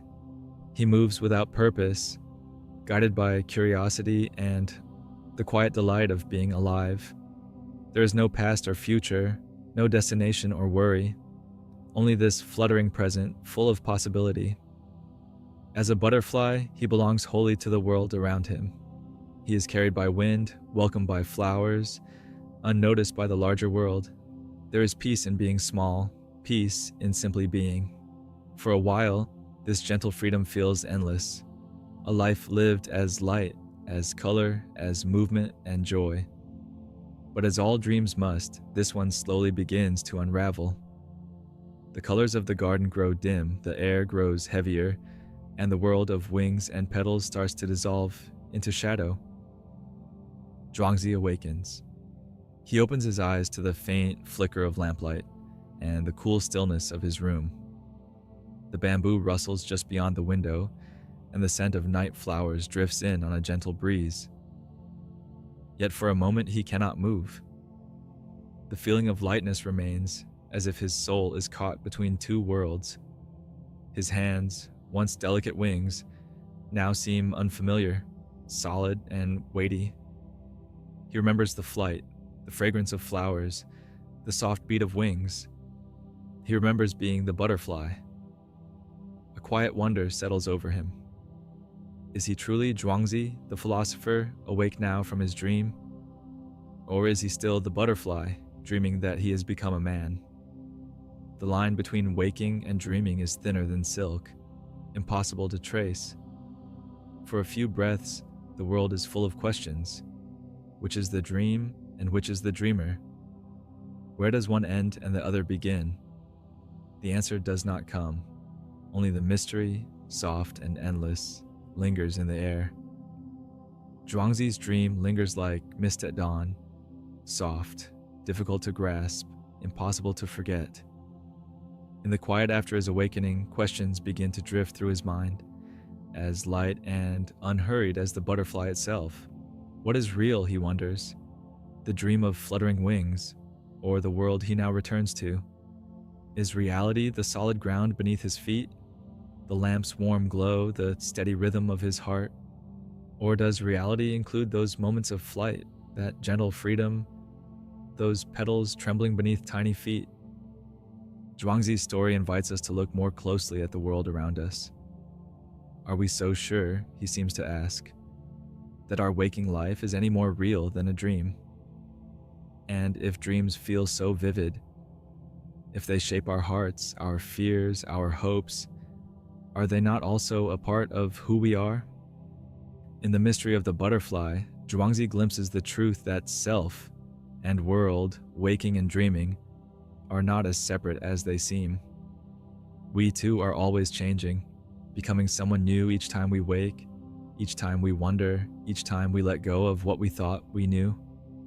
Transformation is everywhere. The child becomes the adult, the seed becomes the tree, the dreamer becomes the butterfly. Zhuangzi's wisdom is not to cling too tightly to what we believe is fixed. Instead, he asks us to notice the gentle ways we shift and grow, and to find beauty in the uncertainty that shapes us all. In this, the line between Zhuangzi and the butterfly, between dream and reality, blurs and softens. The world is not a puzzle to be solved, but a wonder to be lived. In the philosophy of Taoism, certainty is seldom the goal. The world, according to thinkers like Zhuangzi, is ever-changing, alive with shifting seasons, unseen currents, and subtle transformation. Nothing remains the same for long. Even mountains wear down, rivers find new paths, and a single butterfly's flight can stir 1,000 petals. Zhuangzi's story is not meant to provide a final answer, but to open a door to wonder. Taoism welcomes mystery the way a garden welcomes rain. Where some philosophies build firm walls and clear boundaries, Taoism draws its wisdom from what flows, what changes, what cannot be contained. To live with the Tao is to accept paradox, to be at peace with uncertainty.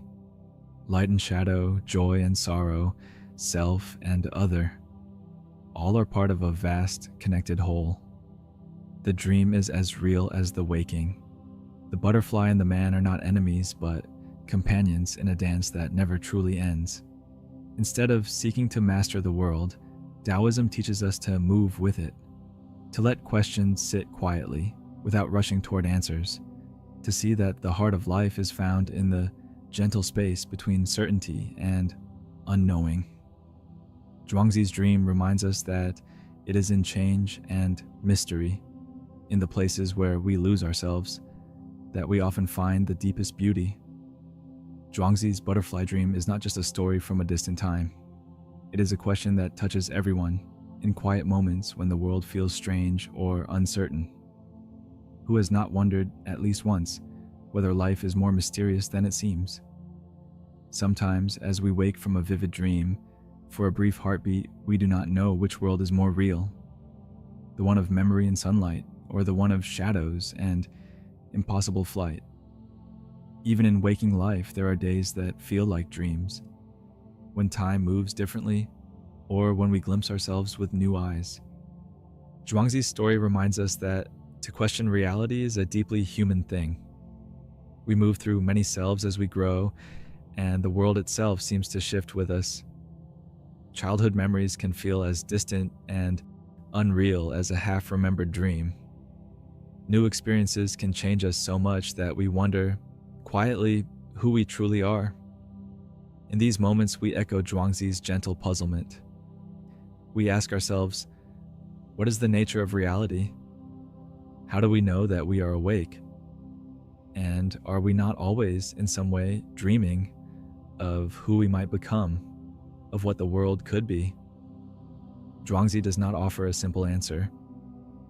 Instead, his dream invites us to live with wonder, to accept the shifting ground beneath our feet, and to embrace the questions that make life so endlessly fascinating. Zhuangzi's story, told softly across the centuries, offers more than just a riddle. It quietly suggests a way to walk through the world. His dream invites us to hold our beliefs with light hands. When we feel uncertain or caught between possibilities, we can remember that change is natural and that transformation is not something to fear. We are always in the process of becoming, shifting from one moment, one feeling, one self to another.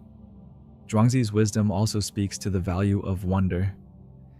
He reminds us that not everything needs to be explained or resolved. Some questions, like the butterfly's gentle flight, are meant to be lived with and appreciated rather than answered once and for all. By accepting the mysteries and paradoxes of life, we find ourselves less burdened by the need for certainty. There is freedom in letting go, in moving lightly with the flow of events. Like the butterfly, we can be present to each moment, open to beauty, sensitive to change, at peace with the unknown. In the end, Zhuangzi teaches us that reality is not always what it seems, and that sometimes the most important truths are found in the spaces between our questions. His gentle approach encourages us to greet each new day and each new dream with a spirit of curiosity and calm. Zhuangzi's dream is a reminder that there is beauty in uncertainty, and that not all mysteries are meant to be solved. Sometimes the most profound wisdom lies in allowing ourselves to wonder, to watch the world with curious, unhurried eyes. In daily life, we may be tempted to search for answers and to grasp tightly to certainty. Yet, Zhuangzi's story encourages us to soften our grip, to welcome each day as something new and unknowable. When we encounter the unexpected, or find ourselves unsure of the path ahead, we can choose not frustration, but curiosity. Letting go of rigid expectation, we make room for surprise and delight. We begin to see the subtle connections between our own lives and the world around us, the shifting seasons, the dreams that linger, the quiet changes that shape us over time. To live with wonder is to greet the mysteries of existence with a gentle smile, to remain open even when we do not understand. Like Zhuangzi's butterfly, we can learn to move lightly through life, embracing each moment as both real and dreamlike, both certain and mysterious. In the end, it is this openness, this willingness to dwell in possibility, that makes Zhuangzi's story so enduring.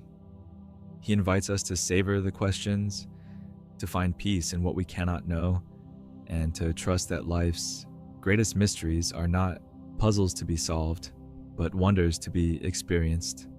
And so, the night deepens and Zhuangzi's dream drifts softly into memory, like the last glimmer of moonlight on a quiet pond. The garden outside remains hushed. The stars watch in silence. Somewhere, perhaps, a butterfly floats unseen in the shadows, still carrying a bit of dream within its wings. Zhuangzi's gentle puzzle is left unresolved, its meaning shifting quietly from person to person, from one moment to the next. Yet, in the quiet, the story remains. A whisper of wonder, a question softly folded into the fabric of the night. May you carry this story with you for a while, letting its mystery warm your thoughts and its gentle wisdom shape your dreams. We've pondered the nature of dreams.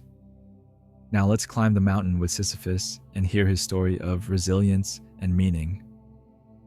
Sisyphus' story drifts down to us from the sunlit hills and shadowed valleys of ancient Greece. He was a king known not just for his power, but for his wit, a clever mind always searching for a way out. A new solution, a trick that no one had tried before.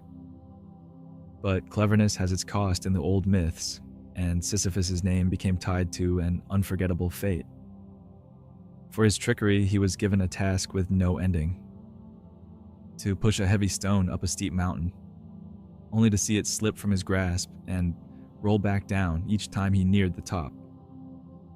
This is a story of cycles, of effort and repetition, of hope and disappointment, of striving and starting again.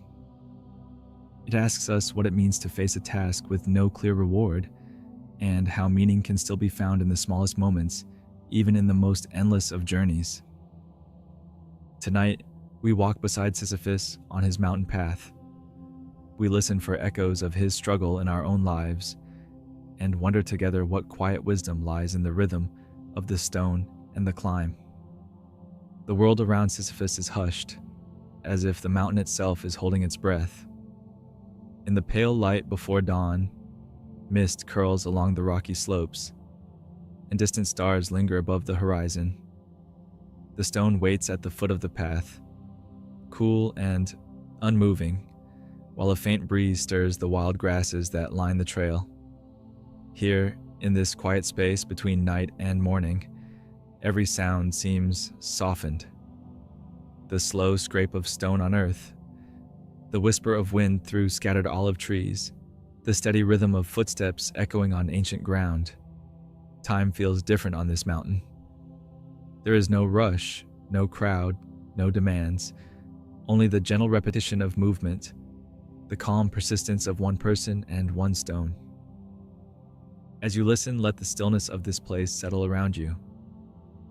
The pace is slow, each moment stretching out, inviting you to notice the small details, the shape of the clouds drifting overhead, the shadows cast by the rising sun, the patient curve of the mountain path winding endlessly upward. In the tapestry of Greek mythology, Sisyphus is a figure woven from both cleverness and defiance. He was once a mortal king, resourceful, inventive, and unafraid to challenge the will of the gods themselves.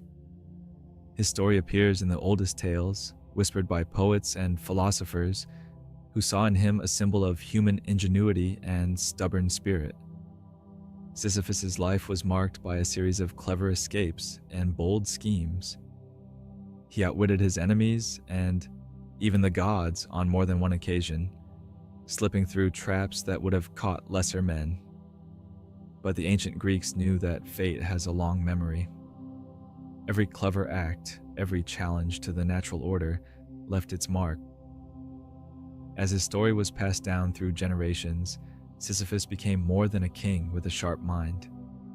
He became a legend.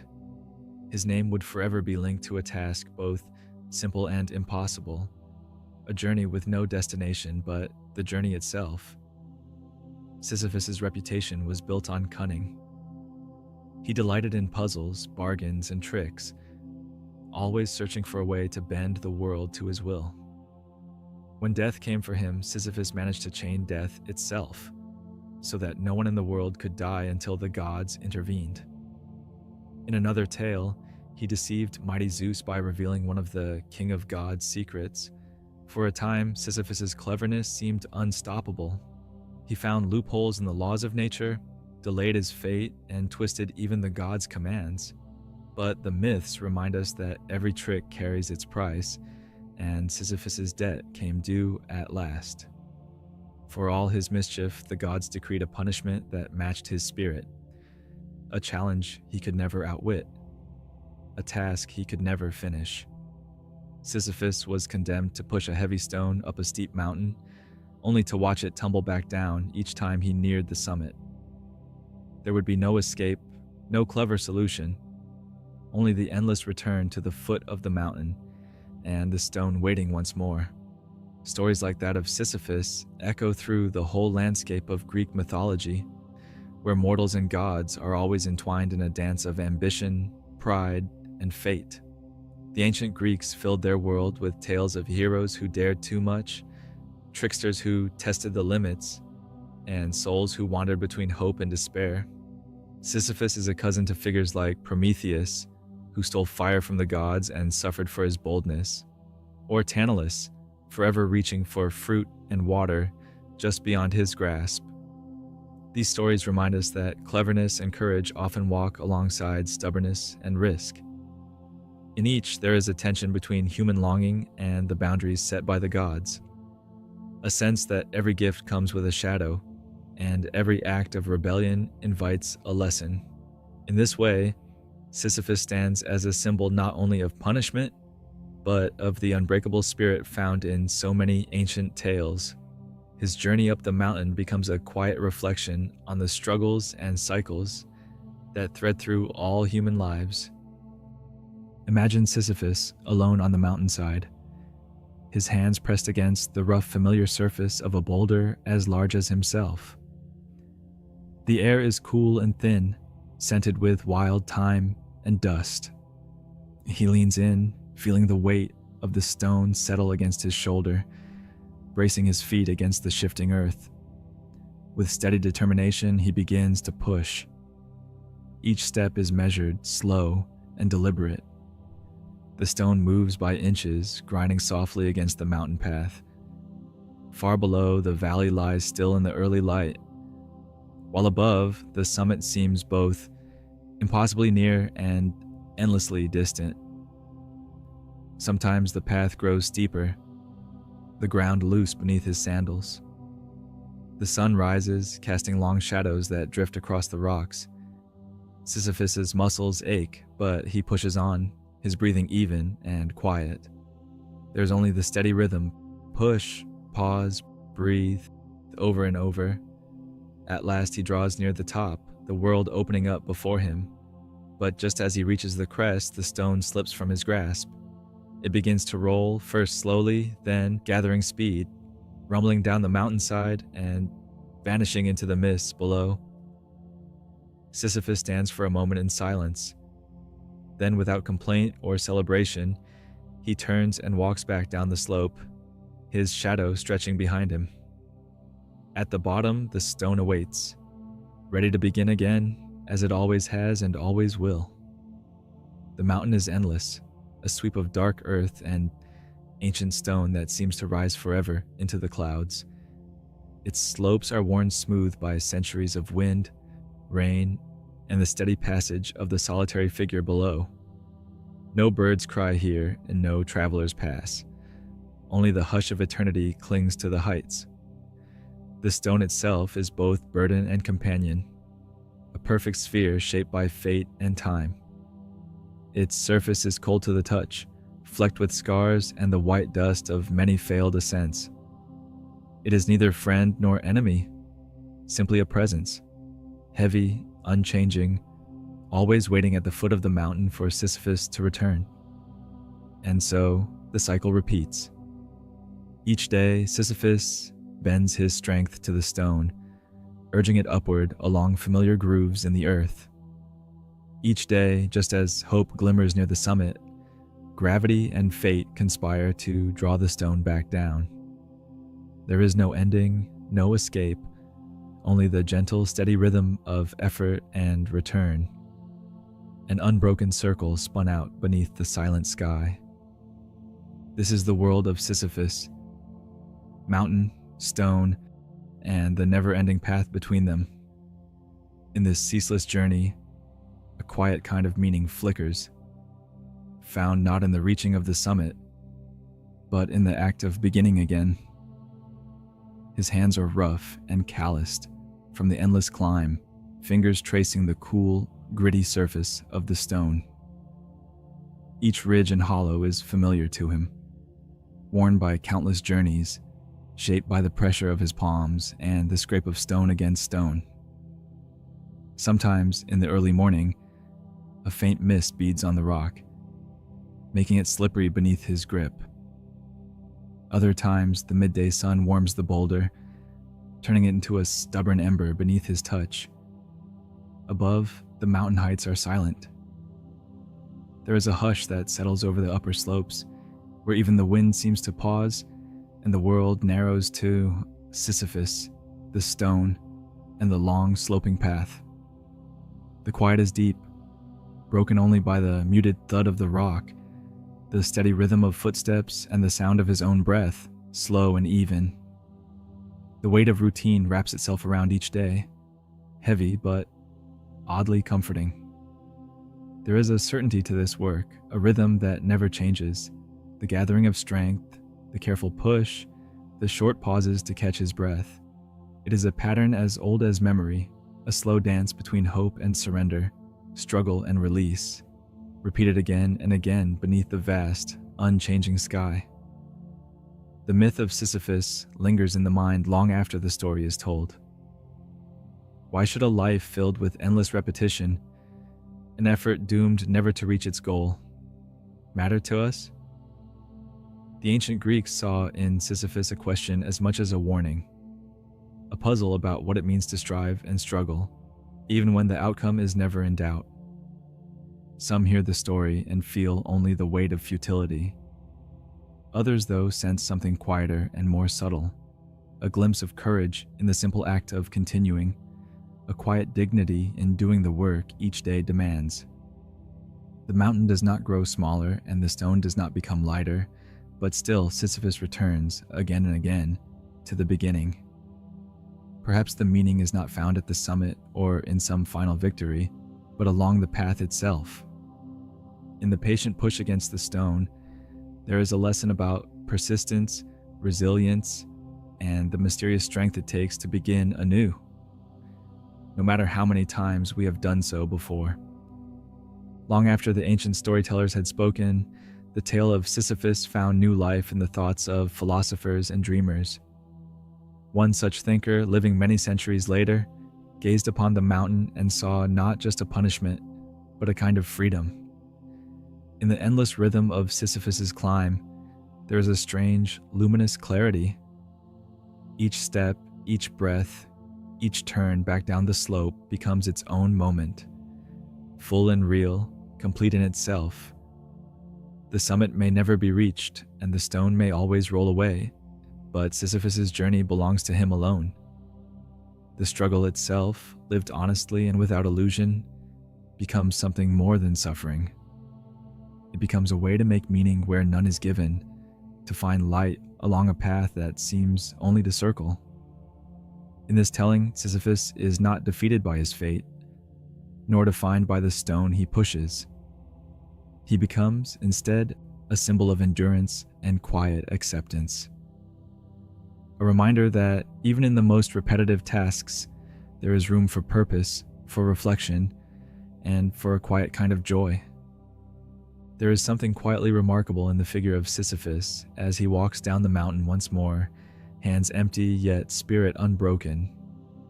Each new ascent is an act of resilience, a soft refusal to surrender, a silent promise that, even if the task never ends, he will not turn away from it. In the space between the rolling stone and the next climb, a kind of hope flickers. It is not the hope of triumph or escape, but the simple, steady hope that comes from meeting each day as it arrives. Sisyphus' struggle becomes a meditation. He learns the shape of the stone, the rhythm of the path, the hush of dawn and dusk on the mountain. Through repetition, he finds a certain peace. The endless cycle becomes a familiar companion, and the burden, though heavy, loses its bitterness. Sisyphus does not wait for a different fate.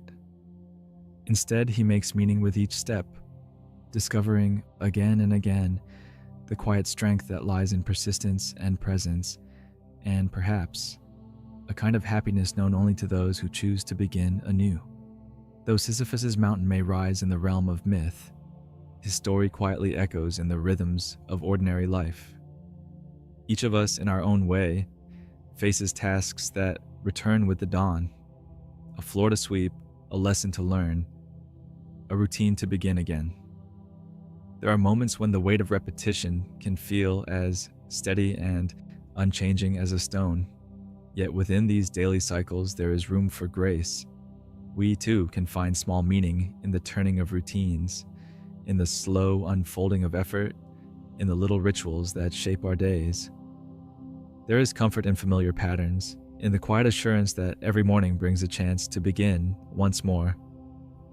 The myth of Sisyphus reminds us that our journeys do not have to end with triumph to be worthwhile.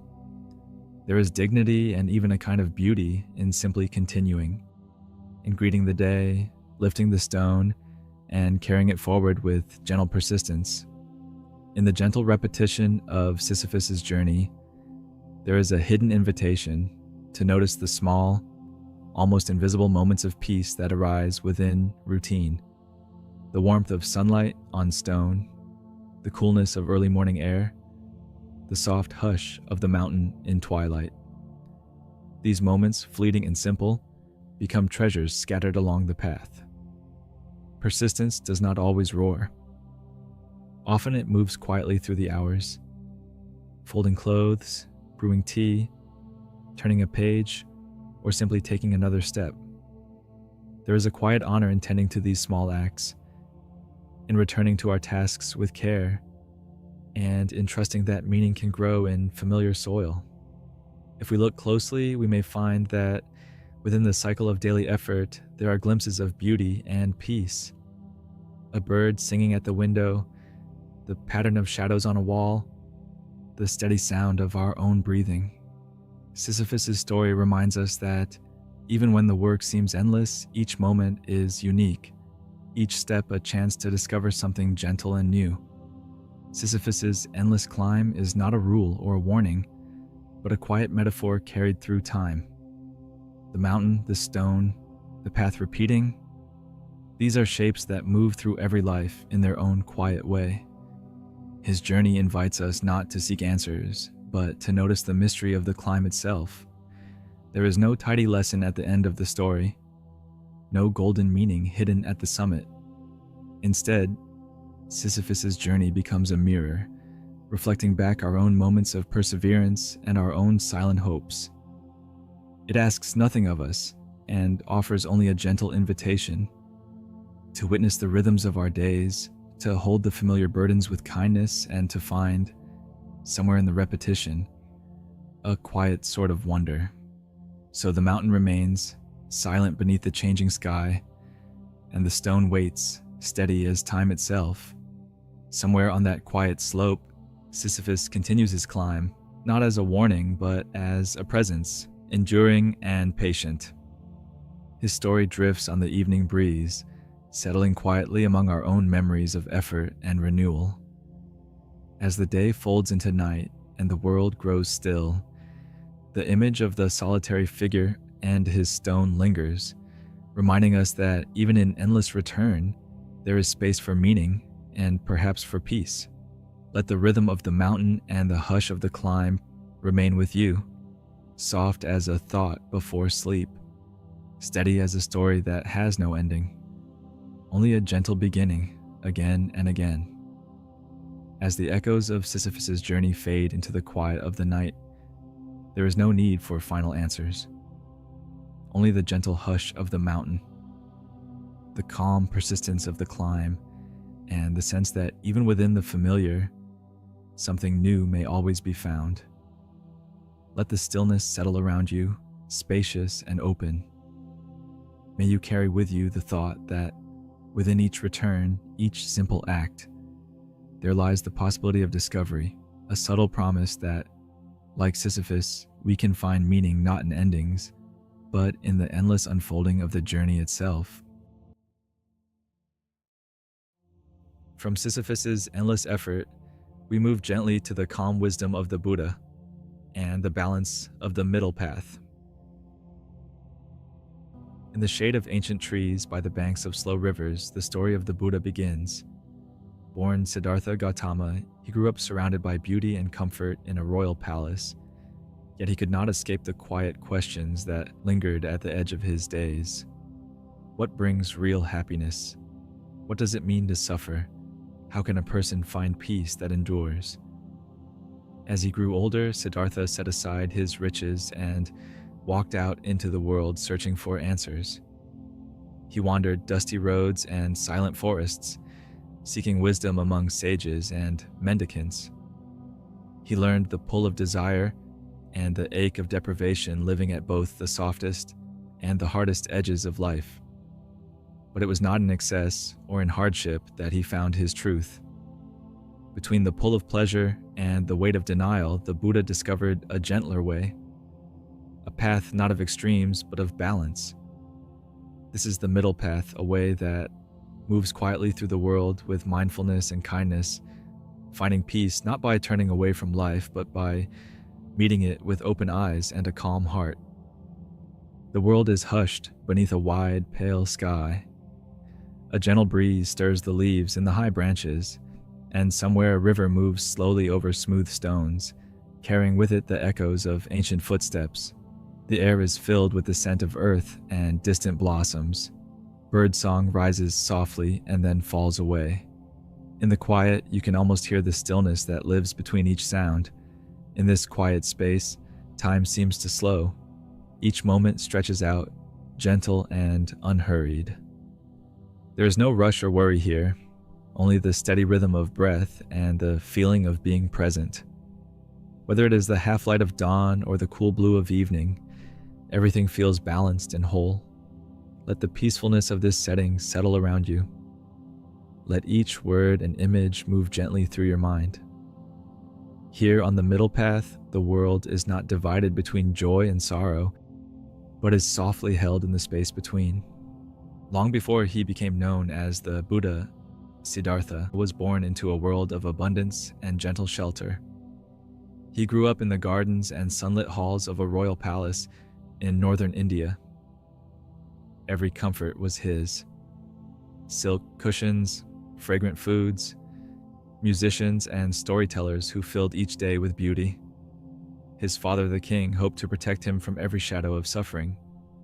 The gates of the palace were closed to pain, to age, to loss. For a time, young Siddhartha's world was all green leaves, bright flowers, and the laughter of friends. Yet even within these sheltered walls, questions began to stir in his heart. The seasons shifted. He noticed the hush that sometimes followed a song, the way longing grew in quiet corners of the day. Underneath the surface of joy, he sensed another thread, the faint mystery of sorrow, the quiet knowledge that nothing stays the same. These gentle beginnings set Siddhartha on the path that would carry him far beyond the palace and into the wider world in search of deeper truth. As Siddhartha grew older, the questions within him only deepened. He left behind the bright gardens and familiar faces of his youth, stepping quietly through the palace gates into the world beyond. The air outside felt different, full of dust and possibility, touched by the laughter and sorrows of everyday life. He wandered through busy villages and silent forests, listening to the stories of others, learning from wandering monks and wise teachers. He witnessed sickness and aging, saw the gentle hands that cared for the suffering, and the tears that came with loss. Each experience pressed its mark upon him, a quiet reminder that all beings long for happiness and all are touched by pain. The search became a journey not just across the land, but through the heart. Siddhartha sat beneath trees in silent meditation, seeking to understand the nature of desire, fear, and change. He explored paths of both abundance and hardship, looking for the thread that could lead to true peace. For years he wandered, learning from the world and from his own quiet moments of reflection, ever seeking the wisdom that would help him answer the questions that first stirred in his childhood days. Siddhartha was not alone in his search for truth. In ancient India, many different wisdom traditions and philosophies were being explored. Some people dedicated their lives to strict self-denial and meditation, while others focused on rituals, devotion, or lively debates about the nature of reality. Siddhartha learned from these teachers and traditions as he traveled. He listened to many perspectives and gained a deeper understanding of the questions and struggles that shaped his time. His journey took place within a rich landscape of spiritual seekers, each searching for their own answers about how to live and how to find lasting peace. As Siddhartha searched for answers, he experienced both extremes that people often turn to in life. On one hand, he knew what it was like to live surrounded by luxury, comfort, and constant pleasure in the palace. Every wish was fulfilled and nothing was denied to him. But he soon realized that having every comfort did not bring true happiness or understanding. On the other hand, Siddhartha also explored the opposite extreme, complete self-denial. He left the palace and lived with wandering ascetics who believed that wisdom could only be found through harsh discipline and giving up all comfort. He fasted, exposed himself to the elements, and pushed his body to its limits, hoping that this would lead to answers. By living through both of these extremes, indulgence and self-denial, Siddhartha discovered that neither brought him the peace or insight he was seeking. Siddhartha truly lived through both extremes before finding his path. In his early years as a prince, he was surrounded by every luxury and comfort. He wore the finest clothes, ate the best foods, and was entertained by music and beautiful gardens. Everything was designed to protect him from pain or discomfort. Yet even with all of this, Siddhartha began to notice that something was missing. No matter how much he enjoyed, a quiet sense of restlessness and uncertainty lingered beneath the surface. When he left the palace behind, Siddhartha went in the opposite direction. He joined a group of wandering ascetics and tried to live with as little as possible. He fasted until his body became weak, exposed himself to the heat and cold, and practiced long hours of meditation, hoping that extreme discipline would bring wisdom. The daily struggle was difficult and sometimes even painful, but he was determined to test every possible way of finding the answers he was looking for. After years of experiencing both comfort and hardship, Siddhartha realized that neither extreme could bring him true peace or understanding. This realization became an important turning point in his journey and set the stage for his discovery of a balanced middle way. When Siddhartha left the palace, everything around him changed. He walked away from silk cushions and shaded gardens, stepping into a world where the air felt drier and the ground was uneven beneath his feet. The sweet scent of incense and flowers was replaced by the earthy smell of dust, grass, and wood smoke from small fires in village huts. As he traveled, he felt the difference in every part of daily life. The cool stone floors of the palace became rough paths and forest trails, scattered with fallen leaves and pebbles. Instead of the gentle voices of servants and musicians, he heard the distant calls of birds and the soft rustling of wind in the trees. His meals changed from carefully prepared feasts to simple handfuls of rice or fruit, sometimes eaten in silence, sometimes shared with wandering monks beneath the shade of a tree. Nights in the palace had been filled with soft lantern light and the comfort of a warm bed. Now he often rested beneath the open sky, feeling the cool night air and watching stars move slowly overhead. Each day and night, the sensations of the outside world made a stronger impression on him, deepening his awareness of the simplicity and challenges of a life lived far from comfort. After years of searching, Siddhartha finally found a quiet place beneath a large Bodhi tree. The air was still, and the broad leaves cast a soft shade over him as he sat down and decided not to rise until he discovered the truth he had been seeking for so long. For days and nights, he remained in meditation, letting his thoughts and feelings come and go without clinging to them or pushing them away. As he sat quietly, Siddhartha remembered all he had experienced: the pleasures of the palace, the hardships of the forest, and the teachings of the many people he had met. He realized that neither extreme brought lasting peace, and that always chasing pleasure or denying himself only led to more suffering. It was under this tree, in the peaceful quiet of early morning, that Siddhartha understood the importance of balance. He saw that a gentle, steady path between extremes was the way to end suffering and find true freedom. This moment of clear understanding became known as his enlightenment, and the Bodhi tree became a symbol of the wisdom he discovered there. During his time under the Bodhi tree, Siddhartha reflected on everything he had learned from his journey. He realized that neither living in comfort and pleasure nor practicing harsh self-denial could bring true understanding or peace. The lessons from both parts of his life showed him that going to either extreme only led to disappointment and more questions. Instead, Siddhartha saw that it was possible to choose a middle way, a path of balance and moderation.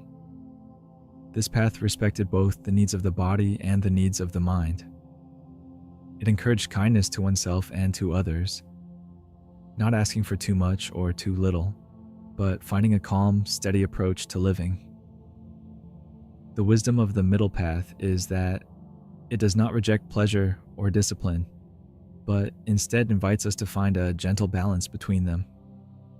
It is about listening to what we truly need in each moment, without going too far in any direction. Siddhartha understood that this way of living could lead to greater peace, clarity, and compassion. This insight became the foundation of his teachings and the heart of his message to others.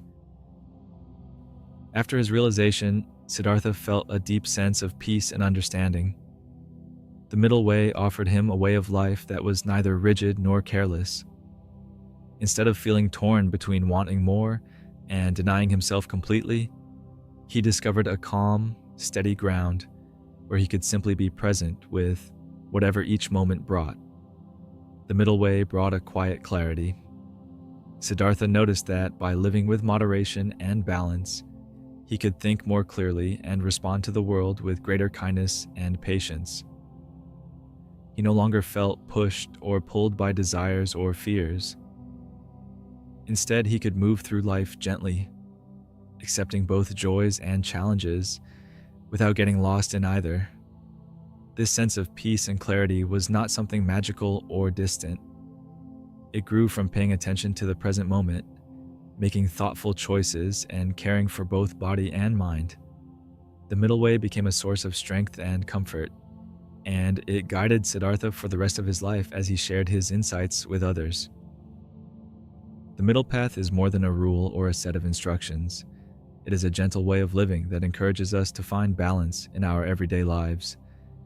Instead of focusing on strict beliefs or rigid habits, the middle path reminds us to pay attention to what we truly need in each moment and to respond with flexibility and care.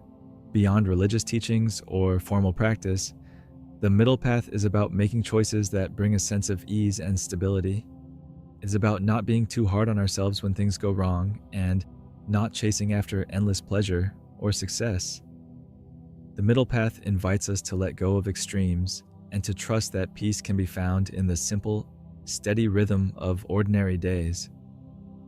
This way of living is open to everyone, no matter what their beliefs or background may be. It is an approach that honors our humanity, accepts our imperfections, and helps us stay centered, even when life is uncertain or difficult. Balance in everyday life does not have to be dramatic or difficult. It often shows up in small choices and simple routines. For example, it might mean listening to your body when you are tired and allowing yourself to rest instead of pushing through exhaustion. It can also mean enjoying a meal without overeating, or making time for quiet moments even during busy days. Finding balance can be as simple as taking a walk when you need fresh air, or pausing to notice your surroundings when you feel overwhelmed. It can mean spending time with loved ones, but also giving yourself space to be alone when you need it. Balance allows you to respond to each moment with kindness, both for yourself and for others. Living in this way does not mean that life will always be perfectly calm or easy, but by practicing small acts of balance and moderation, you can create a sense of stability and comfort that helps you move through challenges and enjoy moments of peace throughout your day. Quiet moderation and mindfulness can gently change the way we experience daily life. When we practice moderation, we avoid swinging between doing too much and doing too little. Instead, we approach our needs and activities in a balanced way. This helps us feel more comfortable and less stressed by the pressures of expectation or desire. Mindfulness is simply paying attention to what is happening right now, without judgment. When we bring mindfulness to our routines, such as eating, walking, or even talking with a friend, we become more aware of our feelings and needs. We notice when we are satisfied and when we might need to pause or change direction. Together, moderation and mindfulness create a steady sense of calm. They help us avoid extremes and allow us to enjoy each moment as it comes, without feeling overwhelmed or scattered. In this gentle way, we can find peace in ordinary moments and build a life that feels more stable and at ease. The lesson of the middle path is not just for big decisions or special times. It can be part of simple routines and small choices throughout your day. When you wake up, you might take a moment to notice how you feel, rather than rushing into activity. When you prepare a meal, you can choose foods that nourish you without going to excess. If you're busy, you might remember to pause and take a few deep breaths, bringing a sense of balance back into your routine. The middle path can show up in how you balance time spent with others and time spent alone. It might guide you to listen more carefully in a conversation, or to rest quietly when you need to recharge. Even choosing to take a walk, to step outside for fresh air, or to turn off distractions for a little while, are ways to practice balance and care in small moments. By bringing the Buddha's lesson of balance into these everyday routines and choices, you can create a gentle rhythm in your life. This rhythm makes it easier to respond to challenges and to appreciate the calm moments, helping you find steadiness and peace no matter what your day brings. Finding balance between effort and rest is an important part of living the middle path. There are times when you need to work hard or pay close attention to your responsibilities. Putting in effort can be rewarding and help you achieve your goals. But there are also times when your body and mind need rest and quiet. Allowing yourself to pause and recover is just as important as working hard. Peace comes from noticing when you need to step back and when you need to move forward. If you listen to your body and your feelings, you can usually sense when it is time to take a break or when you're ready to focus again. You do not have to choose one or the other all the time. Instead, you can move naturally between effort and rest, trusting yourself to know what you need. In this way, you can avoid burning out or feeling overwhelmed. Life becomes less of a struggle and more of a steady, gentle flow. By honoring both effort and rest, you create a daily rhythm that brings a quiet sense of peace and well-being. Subtle harmony in daily life is easy to overlook, but can bring a quiet kind of happiness. It is found in the gentle ways that small moments fit together, like a peaceful morning routine, a shared meal with a friend, or a few quiet minutes spent reading or walking outside. Harmony does not mean that everything is perfect or always goes as planned. Instead, it is the sense of balance and ease that comes when you move through your day without rushing or forcing things. You might notice harmony in the soft light coming through your window, in the sound of rain, or in the calm that comes after finishing a simple task. Even when life is busy or uncertain, there are usually a few small moments that feel just right, as if everything has come together in a gentle way. By paying attention to these moments of subtle harmony, you can remind yourself that peace is not far away. It can be found in ordinary routines, in the spaces between activity and rest, and in the gentle acceptance of whatever your day brings. As the story of the Buddha's middle path comes to a close, let its message stay with you for a while. Balance is something you can return to again and again, not just in special moments, but in the small choices and quiet routines that fill each day. The wisdom of the middle path is always nearby, reminding you that peace can be found in gentle balance, in being kind to yourself, and in staying present with whatever comes. You do not have to rush toward answers or hold on to every detail. Simply let the calm of this story settle around you.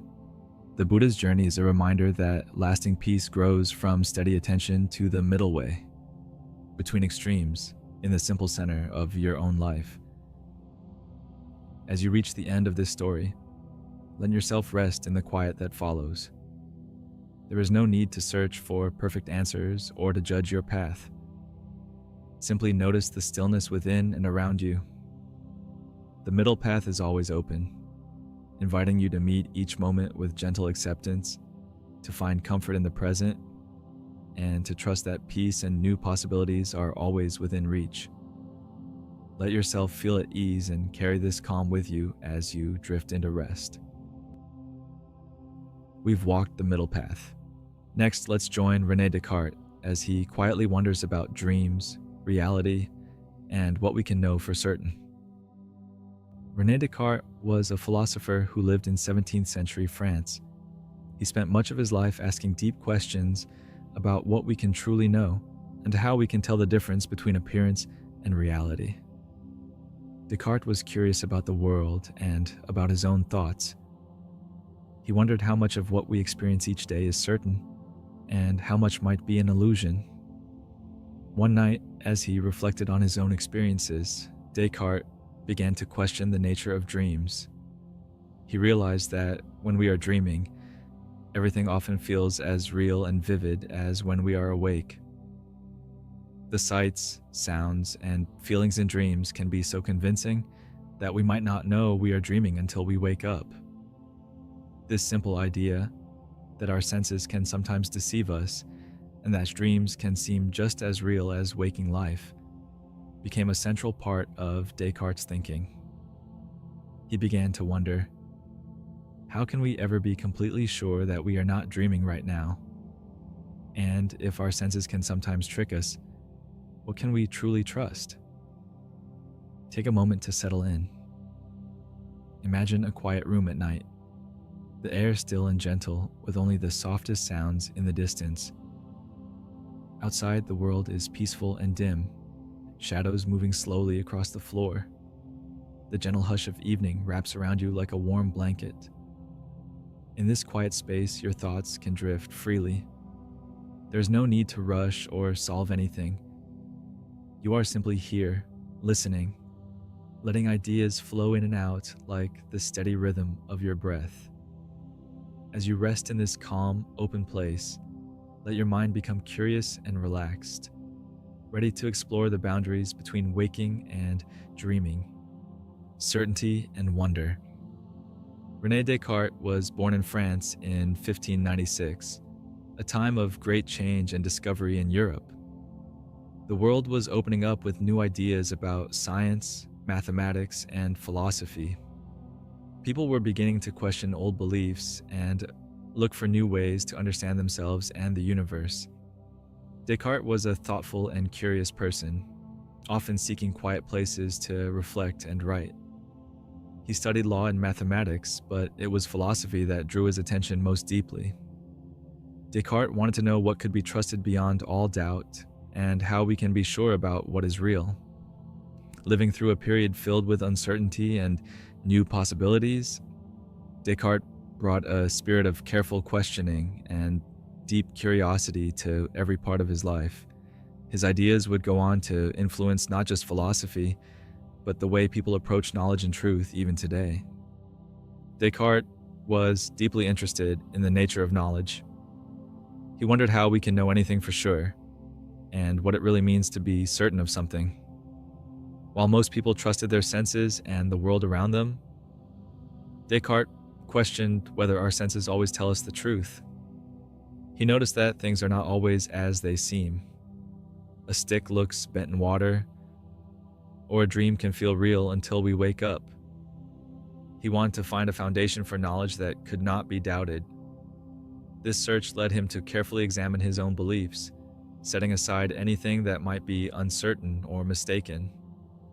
Descartes believed that by questioning everything, even things that seem obvious, he could discover something solid and reliable at the heart of all our experiences. His curiosity about certainty was not just about philosophy, it was about finding peace of mind in a world where so much is unknown. This careful approach to doubt and questioning became one of the most important parts of Descartes' thinking.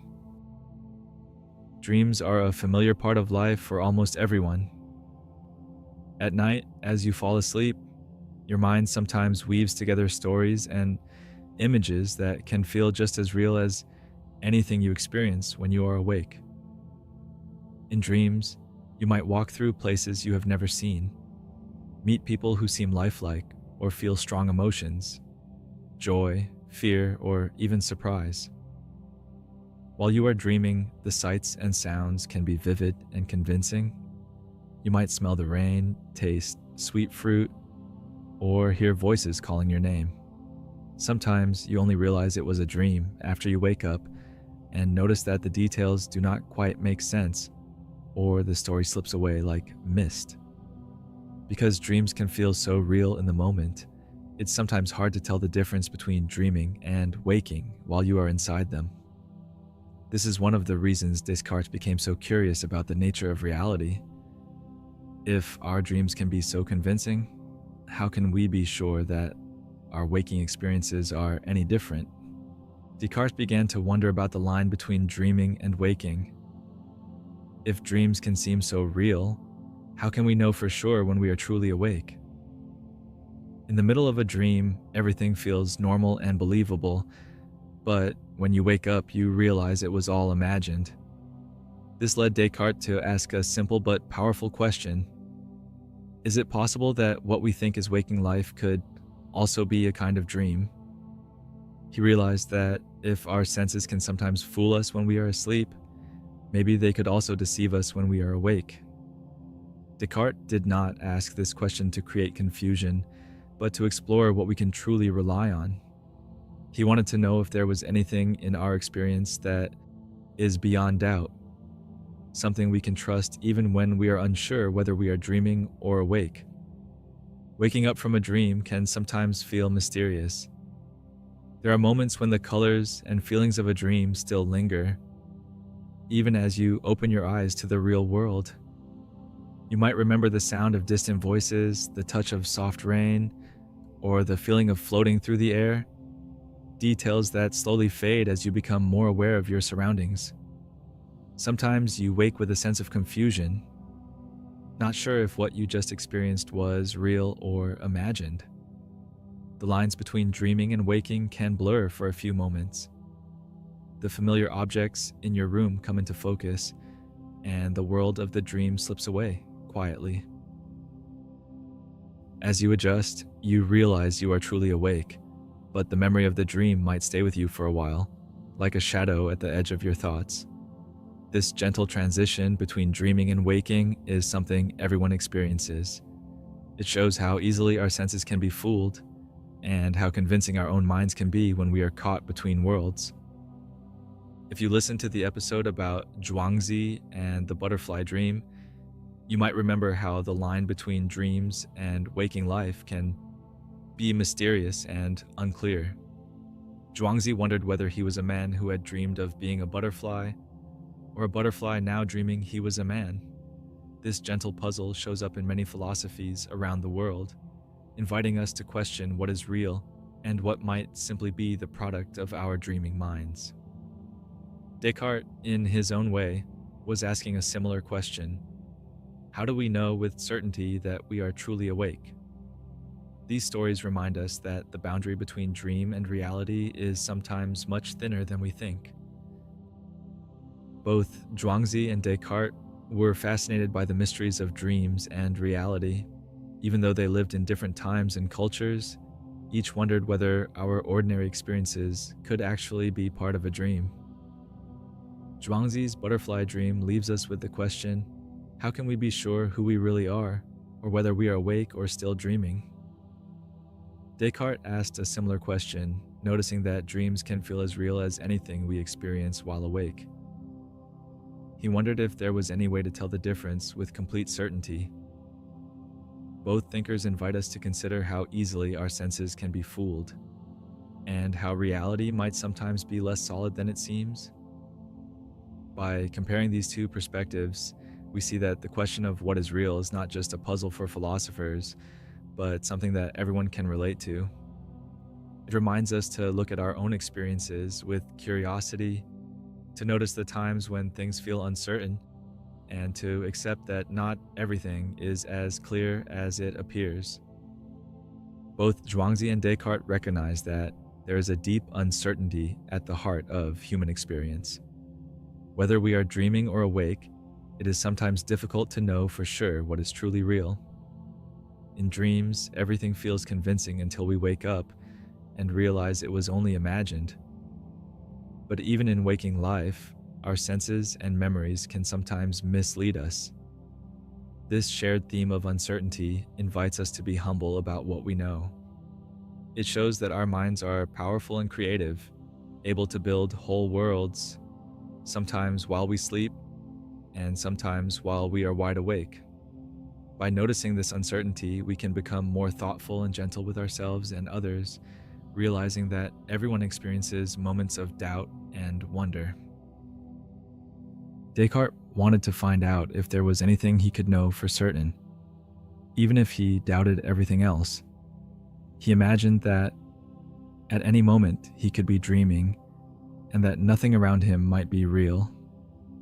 The sights and sounds he experienced, the warmth of the fire, the feel of his own hands, could all be part of a very convincing dream. To test his ideas, Descartes asked himself to question every belief he held, even the ones that seemed obvious.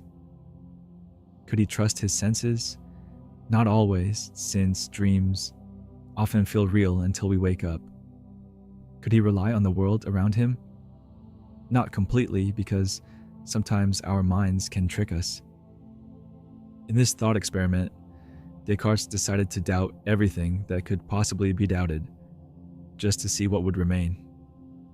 He realized that, while he could question almost everything, the simple act of doubting and thinking proved that he existed as a thinking being. Even if he was dreaming, he was still having thoughts. This idea became one of Descartes' most famous insights and helped him build a foundation for all his later philosophy. The uncertainty between dreaming and reality is something everyone experiences at some point. In the quiet moments just after waking, you might still feel the emotions or remember the scenes from your dreams, and it can take a while to be sure that you are truly awake.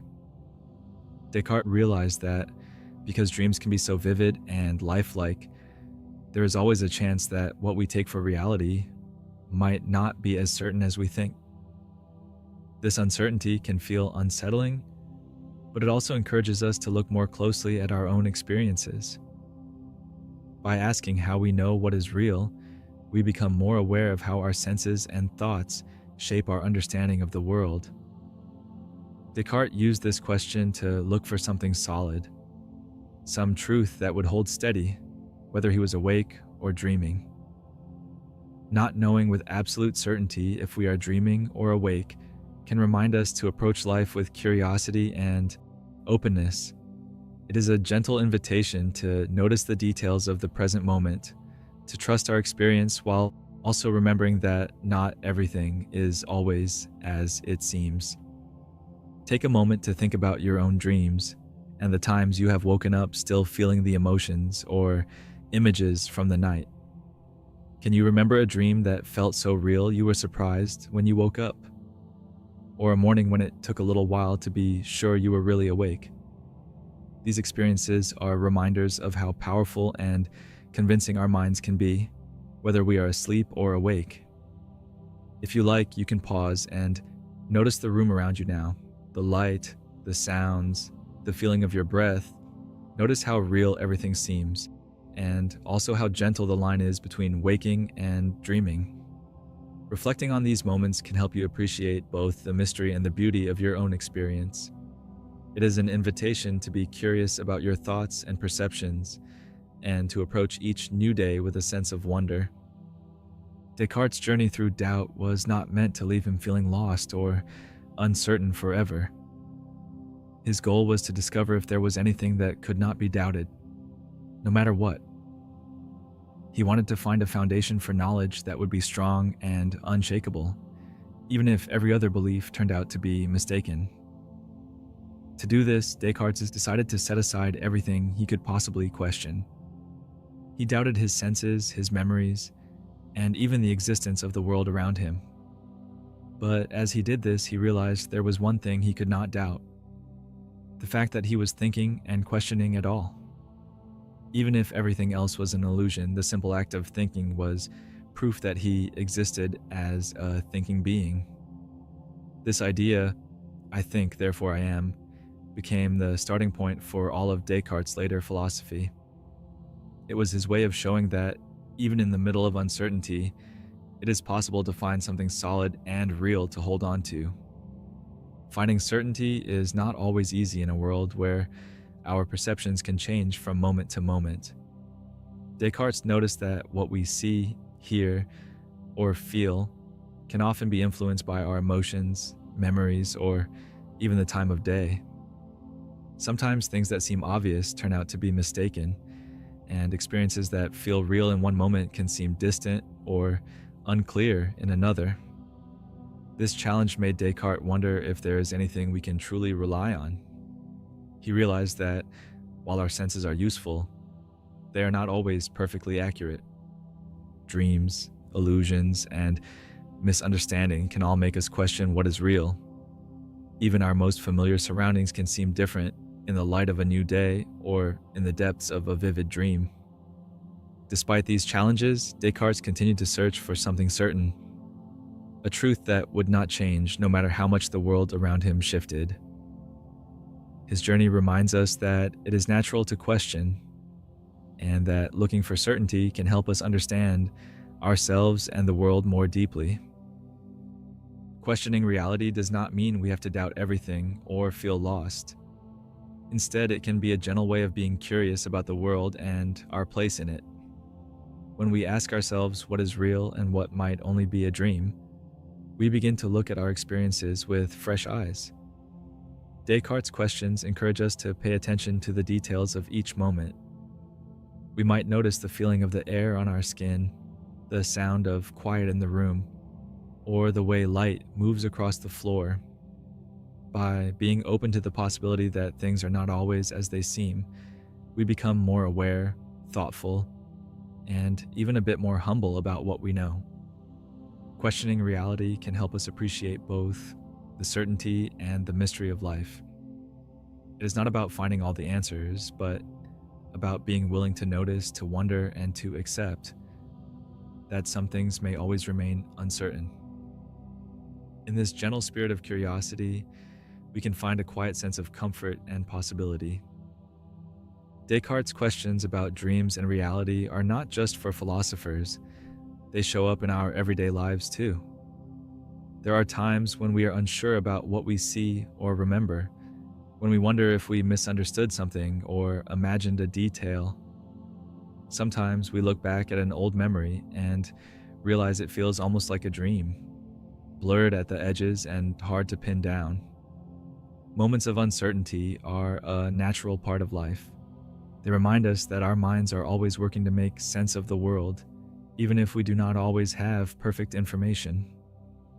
Just as Descartes questioned what he could truly know, we can learn to accept and even appreciate the moments when things are not completely clear.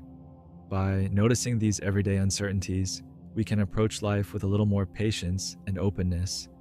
Instead of feeling frustrated or confused, we can be gentle with ourselves, trusting that it is okay not to have all the answers right away. Living with curiosity and openness means welcoming questions rather than fearing them. Instead of feeling unsettled by what we do not know, we can allow ourselves to wonder and explore. When we approach life with gentle curiosity, every day becomes an opportunity to learn. to notice something new, and to grow in understanding. Openness invites us to listen to others, to be willing to see things from different perspectives, and to accept that our own view is only one part of a much bigger picture. It means making room for mystery and uncertainty, and finding comfort in not having everything figured out. This way of living does not require us to have all the answers. Instead, it invites us to enjoy the journey of discovery, to be kind to ourselves when we are unsure, and to trust that being curious is its own kind of wisdom. There is a quiet comfort in accepting that we do not have to know everything. Life is full of questions that may never have final answers, and that is perfectly okay. Descartes' journey reminds us that uncertainty is a natural part of being human. By letting go of the need for complete certainty, we make space for peace and rest. We allow ourselves to enjoy the present moment without pressure or worry. Sometimes not knowing is a gentle invitation to slow down, to breathe, and to simply notice what is around us. Embracing this comfort means being patient with ourselves and with others. It means understanding that the search for answers is valuable, but so is the ability to sit quietly with mystery. In this gentle acceptance, we find calm, and we discover that life can be beautiful, even when not everything is clear. As our thoughts settle, let the quiet questions linger a little longer. The line between dreaming and waking, certainty and wonder, is gentle and ever-shifting. Descartes invites us not to fear uncertainty, but to let it be a gentle companion, reminding us to pay attention, to notice the mystery, and to rest in the space where answers are not always needed. As you drift towards sleep, allow yourself to enjoy the comfort of curiosity. Let the story linger in your mind, and let yourself rest in the gentle possibility that not everything must be solved tonight. Let go of any pressure to have all the answers. Instead, enjoy the gentle wonder of not knowing, and notice how much possibility lives in each new question. The world is full of mysteries, and it is okay to meet them with curiosity and an open heart. May you find comfort in uncertainty and carry a sense of peace with you as you drift into rest. After exploring dreams with Descartes, we now meet Nietzsche, who asks us to imagine living each moment again and again in his thought experiment of the eternal return. Tonight's story is about time, choice, and the search for meaning. We will move gently through questions about how we live each day and what it might mean to find purpose in the moments that fill our lives. Let's begin this quiet journey together. The evening is quiet, and the world feels soft around the edges. Imagine a narrow path winding through tall grass as the last light of day lingers in the sky. There is a gentle coolness in the air, and far off you might hear the slow call of a night bird. The horizon glows with the faintest traces of gold and blue, while the earth beneath your feet is firm and familiar. Each step is steady and unhurried as the day gives way to night and the world turns quietly onward. As you move along this quiet path, it's easy to notice how everything seems to follow its own gentle rhythm. The seasons change, the light shifts, and the same paths are walked again and again. These small patterns are part of daily life, simple routines, familiar places, moments that return and repeat in their own quiet way. In this calm, steady setting, it feels natural to reflect on the choices we make and to wonder how these moments shape the story of our lives. Friedrich Nietzsche was a philosopher who lived in the late 19th century, born in 1844 in a small town in what is now Germany. His early life was shaped by quiet landscapes and long walks, often spent in thought. Nietzsche grew up surrounded by books and ideas, the son of a Lutheran minister and drawn to questions that reached beyond every day. Though Nietzsche's mind was lively and curious, his life was not always easy. From a young age, he struggled with poor health, and the pain sometimes kept him apart from others. He often walked alone through fields and quiet forests, letting his thoughts wander as he listened to the sounds of the world around him. These long, solitary walks became a kind of quiet companion, offering space for reflection and wonder. At times, Nietzsche felt the weight of loneliness, but he used these quiet moments to look more closely at his own experience and to ask questions about life that many people overlook. The challenges he faced helped him see the world with patience and depth, and this gentle persistence shaped the way he searched for meaning in everything he did. He became a scholar and a teacher, but what interested him most were the mysteries at the heart of life. Questions about why we are here, what it means to live well, and how people find purpose in a world that is always changing. Nietzsche's curiosity was restless and deep. He was not content with simple answers, and he often questioned the beliefs that others took for granted. Rather than following the traditions of his time, he wanted to understand how each person could create meaning for themselves, even in the face of uncertainty. He explored ideas about joy, suffering, love, and courage, always looking for what is honest and real in human experience. Through his writing, Nietzsche encouraged others to look closely at their own lives, to ask what truly matters, and to find their own way, no matter how uncertain or winding the path might be. Nietzsche's life was shaped by a restless search for insight. He was rarely satisfied with easy conclusions, always digging deeper to uncover what might be hidden beneath the surface. This searching spirit led him to challenge old ideas and explore new ways of thinking. He wandered through different fields of study, music, literature, science, and especially philosophy, hoping to find answers to the questions that lingered in his mind. Nietzsche wrote much of his work during long periods of solitude, often while walking through quiet hills or sitting by a window, looking out at the changing sky. These solitary hours gave him space to wonder about the nature of truth, happiness, and what it means to be fully alive. Big questions fascinated Nietzsche, and he often returned to them in his writing. He asked what makes a life meaningful, how people can live with courage in a world that sometimes feels uncertain, and why moments of joy and struggle are so closely connected. Nietzsche believed that life's greatest insights often come from looking directly at its difficulties, not turning away from them. For him, philosophy was not just a set of ideas, but a way of living, a journey of constant questioning and discovery. This spirit of curiosity and courage is woven through all his work, and it is what makes his ideas feel alive, even today. One of Nietzsche's most famous and mysterious ideas is called the eternal return. He invites us to picture a simple but powerful scene.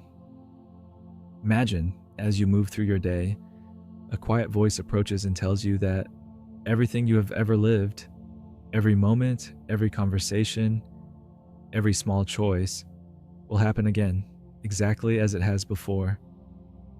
Not just once, but endlessly, in a great circle that never ends. The quiet mornings, the laughter with friends, the times of challenge and joy, all of it would return just as it was, repeating itself through all of time.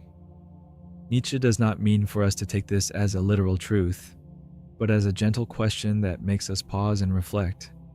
He asks, if you knew your life would return again and again, just as it is, how might that change the way you see each moment? Would you find new meaning in the routines of daily life, or pay closer attention to the people and places around you?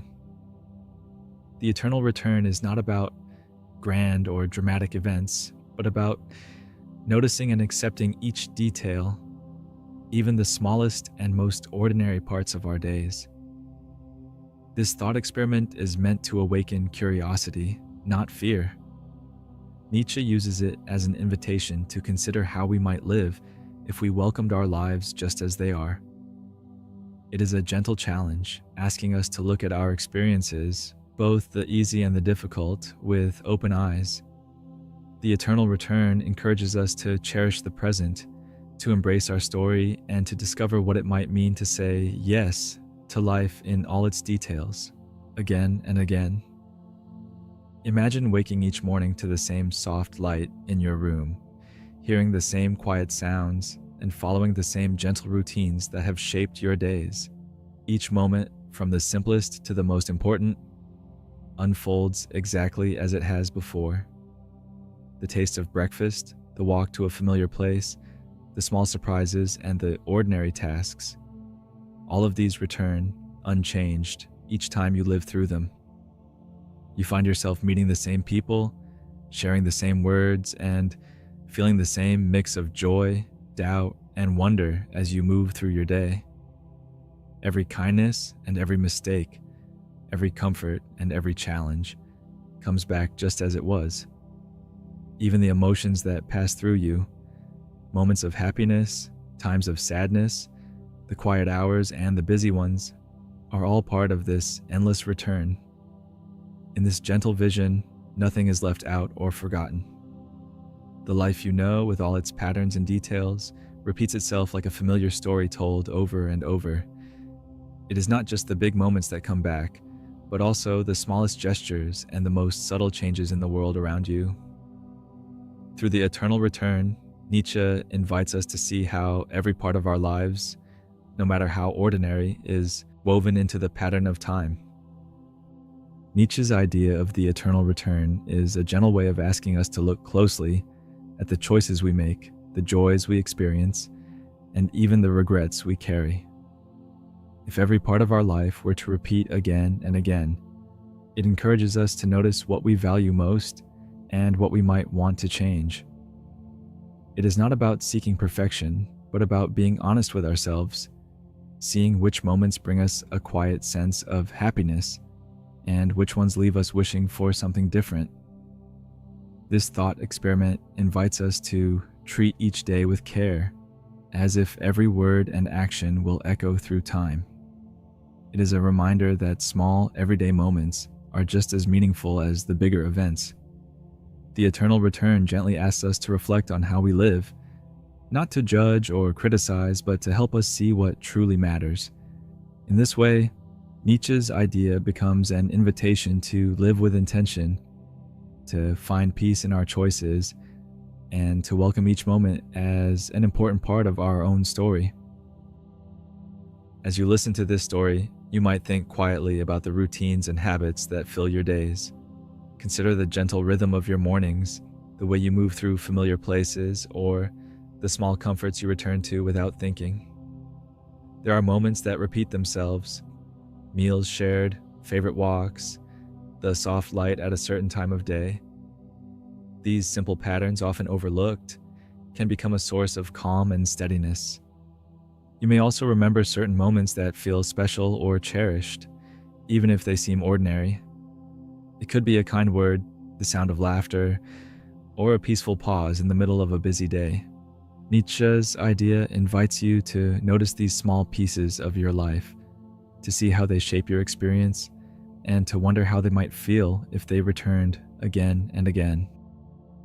In this gentle reflection, you might find new appreciation for the details that make each day quietly meaningful.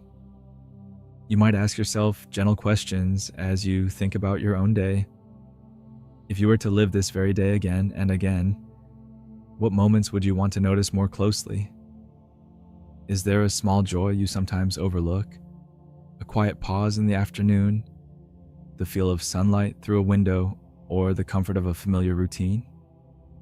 Perhaps there are simple pleasures you would choose to cherish each time, like the taste of a favorite meal, the sound of a loved one's voice, or the peaceful feeling of being at home. There may also be moments you wish you could approach with more kindness or patience. Would you linger a little longer in conversation with someone you care about, or take time to appreciate a gentle moment of rest? If today were to repeat itself endlessly, what parts would you want to hold on to? And what might you wish to change, even in small ways? These questions are not meant to bring pressure or regret, but to open up space for gentle curiosity and appreciation. The eternal return is an invitation to become more aware of how you move through each day, to find meaning in your routines, and to discover quiet beauty that can be found in the patterns of your own life. As you reflect on these questions, let your thoughts drift gently, without any need to judge or hurry yourself. There is no right or wrong way to feel, and no need to wish for a perfect day. Nietzsche's idea is not a test, but an invitation to look at your life with openness and kindness, noticing what brings you comfort or joy, and allowing yourself to simply be present with whatever comes. You do not have to change anything or solve every question tonight. Instead, you can let your reflections unfold softly, like leaves turning in a quiet breeze. Each moment is just one part of your story, and every feeling is welcome. By approaching your life with gentle curiosity, you may discover a sense of peace in the simple act of noticing, and a quiet appreciation for the way your days move and return. As this story comes to a close, let yourself consider the quiet meaning found in small, ordinary moments. Sometimes it is easy to overlook the steady routines or familiar scenes that shape our days, but these gentle details can hold a sense of comfort and purpose all their own. In the calm of everyday life, meaning often appears softly, in a kind gesture, a simple pleasure, or the feeling of being at ease in a familiar place. Nietzsche's idea of the eternal return is a reminder that life's value does not always come from grand events or dramatic changes. Instead, it can be found in the patterns that repeat, the moments that return, and the steady presence of the world around us. By noticing and cherishing these small things, we discover that each day carries its own quiet significance, waiting to be seen and appreciated. As you move forward from this story, you are invited to rest in the gentle possibility that life can be approached with curiosity and care. Each day is an opportunity to notice what is present, to meet routines and surprises alike with open eyes and a soft heart. There is no need to rush or search for perfect answers. Instead, you can allow yourself to explore, to wonder, and to greet each moment with a spirit of gentle attention. Let this idea be a quiet companion as you move through the days ahead. With each step, you can choose to look for meaning, to appreciate the details that make your life unique, and to trust that even the simplest moments are worth noticing. By welcoming curiosity into your routines, you create space for calm, understanding, and the quiet joy of simply being present.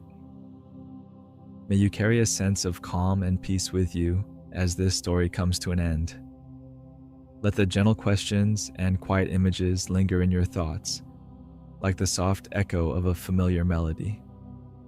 Whatever your day has held and whatever tomorrow brings, may you find comfort in the steady rhythm of your own life.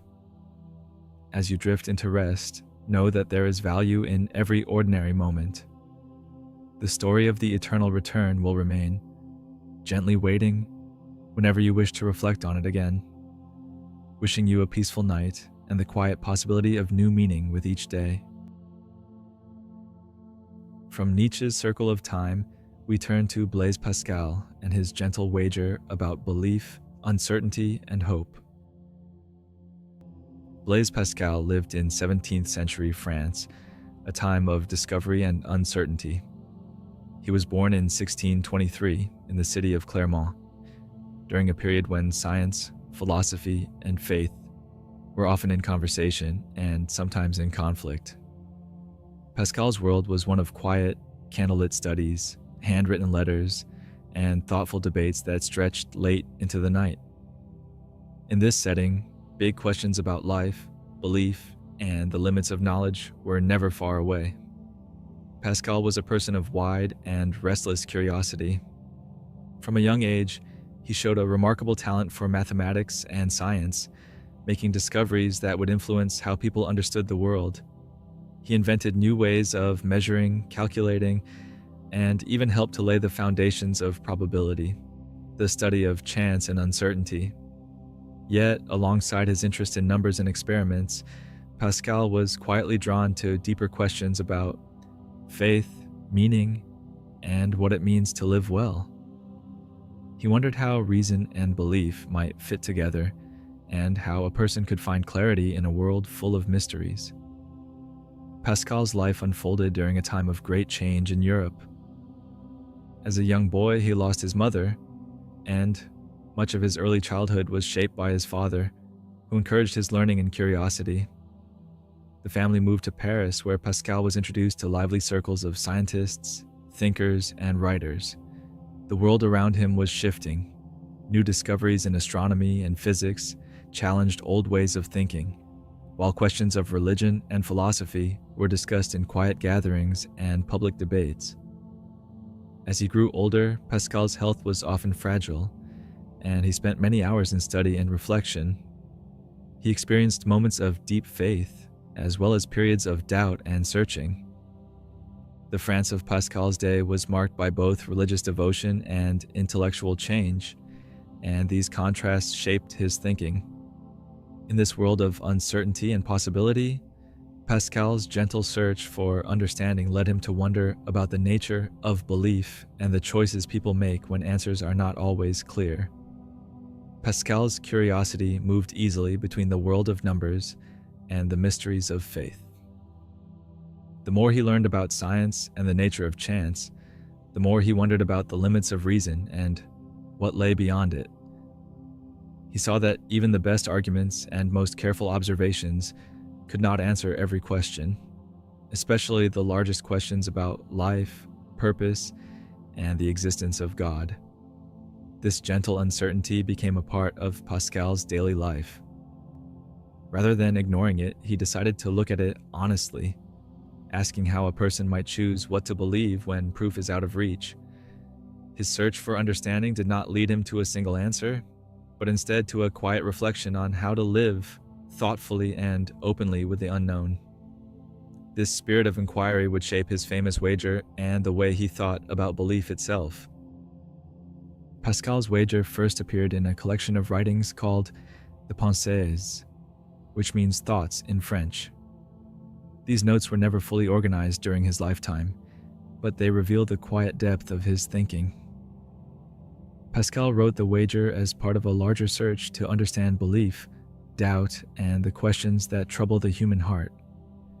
He was living in a time when many people were uncertain about religion, and debates about faith and reason were common in both public and private life. In this setting, Pascal did not try to prove or disprove the existence of God with logic alone. Instead, he wondered how a person might make a choice when the answers are unclear and the risks seem great. The wager grew out of this uncertainty, a way of gently exploring how someone might live, hope, or believe, even when proof and certainty cannot be found. Pascal was trying to answer a question that many people quietly wonder about. What should we do when we cannot know for sure whether God exists? He saw that reason and evidence could not settle the matter, no matter how much a person searched or debated. For those who found themselves caught between belief and doubt, the question became practical rather than theoretical. How should one live? And what kind of choice should be made when certainty is out of reach? He realized that not choosing is itself a kind of choice. Whether a person believes, disbelieves, or remains undecided, each path carries its own possibilities and risks. Pascal's wager was his way of responding to this problem, offering a thoughtful approach to living with uncertainty. Instead of searching endlessly for answers that may never come, he invited people to consider the consequences of their decisions and to think gently about how to move forward when clarity cannot be found. During Pascal's lifetime, questions of faith and belief were at the center of many people's lives. The 17th century was a period of great change and uncertainty in Europe. Science was advancing, new discoveries were challenging traditional views, and old certainties about religion were often being questioned. There were debates between those who held firmly to faith and those who looked to reason or science for answers. Some people struggled quietly with doubt, while others defended their beliefs with passion. In this climate, conversations about God, truth, and meaning were both personal and public. Pascal lived at a time when it was common to feel unsure about what to believe, and many wondered how to make sense of conflicting ideas.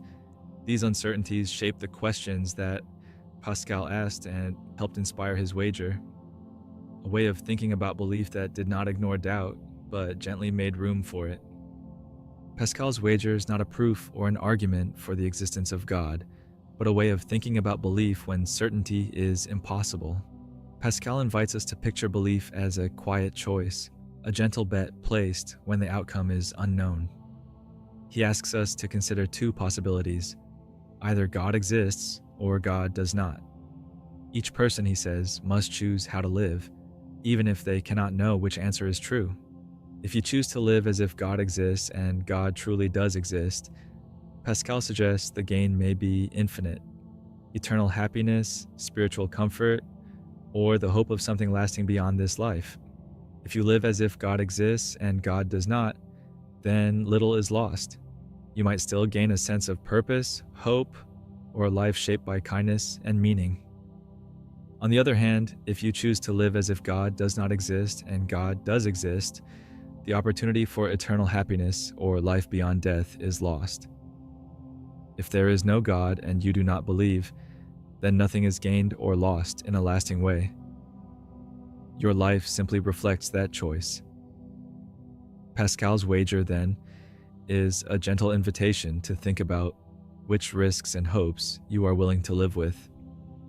It does not demand belief or ignore doubt, but encourages quiet reflection on how each person chooses to move forward in uncertainty, and what those choices might mean for their own sense of peace. Pascal's wager has inspired many thoughtful responses, and not everyone agrees with its approach. Some people have gently pointed out that the wager does not consider all of the different beliefs and possibilities that exist in the world.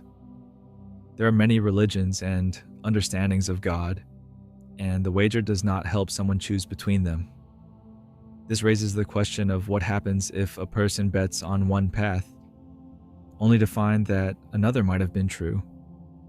Others have suggested that believing in something simply out of self-interest, as the wager seems to encourage, may not lead to genuine faith. They wonder if belief that is chosen just for its possible rewards is truly sincere, or if it is simply a kind of quiet calculation. Some also ask whether it is possible to choose what to believe at all, or if belief must come from a deeper place of trust and understanding. Still, for many, Pascal's wager remains a gentle starting point for thinking about uncertainty, choice, and hope.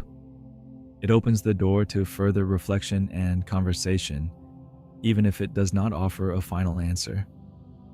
By considering the criticisms and questions, we see that the wager is not a perfect solution, but rather a thoughtful invitation to look more closely at how we live with uncertainty. Some people feel that Pascal's wager is too simple for a question as deep as faith.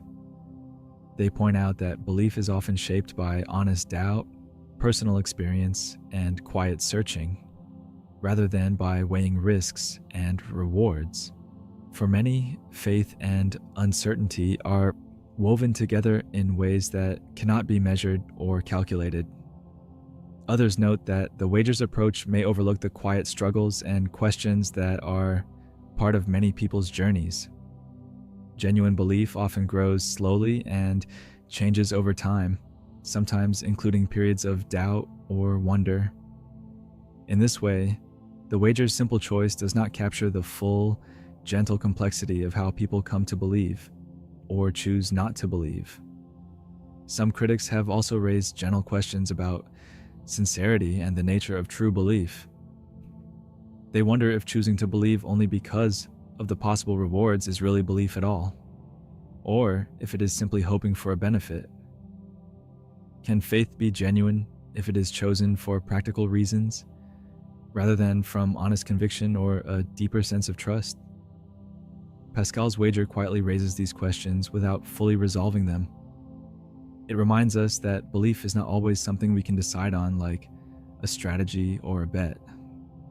For many, true faith is more than a calculation. It is a matter of the heart, shaped by personal experience, longing, and a quiet openness to the unknown. These gentle concerns invite us to reflect on what it means to truly believe and how sincerity fits into the choices we make. Pascal's wager is best understood as the beginning of a conversation, not its end.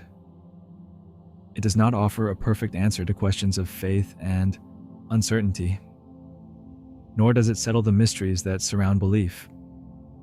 Instead, it invites quiet reflection and gentle discussion, encouraging each person to consider their own hopes, doubts, and reasons for choosing one path or another. Rather than providing certainty, the wager opens a space for honest questioning and thoughtful exploration. It reminds us that some of life's biggest questions may not have simple solutions, and that it is possible to live with curiosity and openness even when the answers remain unclear. In this way, Pascal's wager continues to inspire reflection and conversation, gently inviting us to look more closely at how we live with uncertainty and what meaning we find along the way. As this story draws to a close, let yourself rest in the quiet value of asking questions, even when the answers are not clear. Some of the most meaningful reflections begin with gentle uncertainty and a willingness to wonder. It is often in the act of questioning that we discover new insights, find comfort, or learn something important about ourselves and the world. Not every question needs a final answer to bring peace or understanding. Sometimes it is enough to stay open, to listen, and to move thoughtfully through the unknown. Pascal's wager reminds us that the search for meaning can be a gentle journey, shaped by curiosity and patience, rather than certainty. As you reflect on tonight's story, you are gently invited to rest in the idea that uncertainty and curiosity can both have a place in your life. There is no need to resolve every question or find every answer before you can feel at peace. Sometimes simply being open to wonder and quietly accepting what you do not know is enough. Curiosity can be a gentle companion, helping you notice new possibilities and reminding you that it is okay not to have everything figured out. Uncertainty does not have to be unsettling. It can also be a space for gentle exploration and calm acceptance, where you allow yourself to grow and discover in your own time. As we finish tonight's story, I wish you a peaceful mind and a sense of gentle wonder. May you find comfort in quiet questions and open spaces for reflection. Whatever this day has brought, may you rest with the soft hope that meaning can be found in uncertainty and that curiosity can guide you kindly forward. Wishing you calm, restful moments and the quiet joy of exploring life's mysteries, one gentle thought at a time.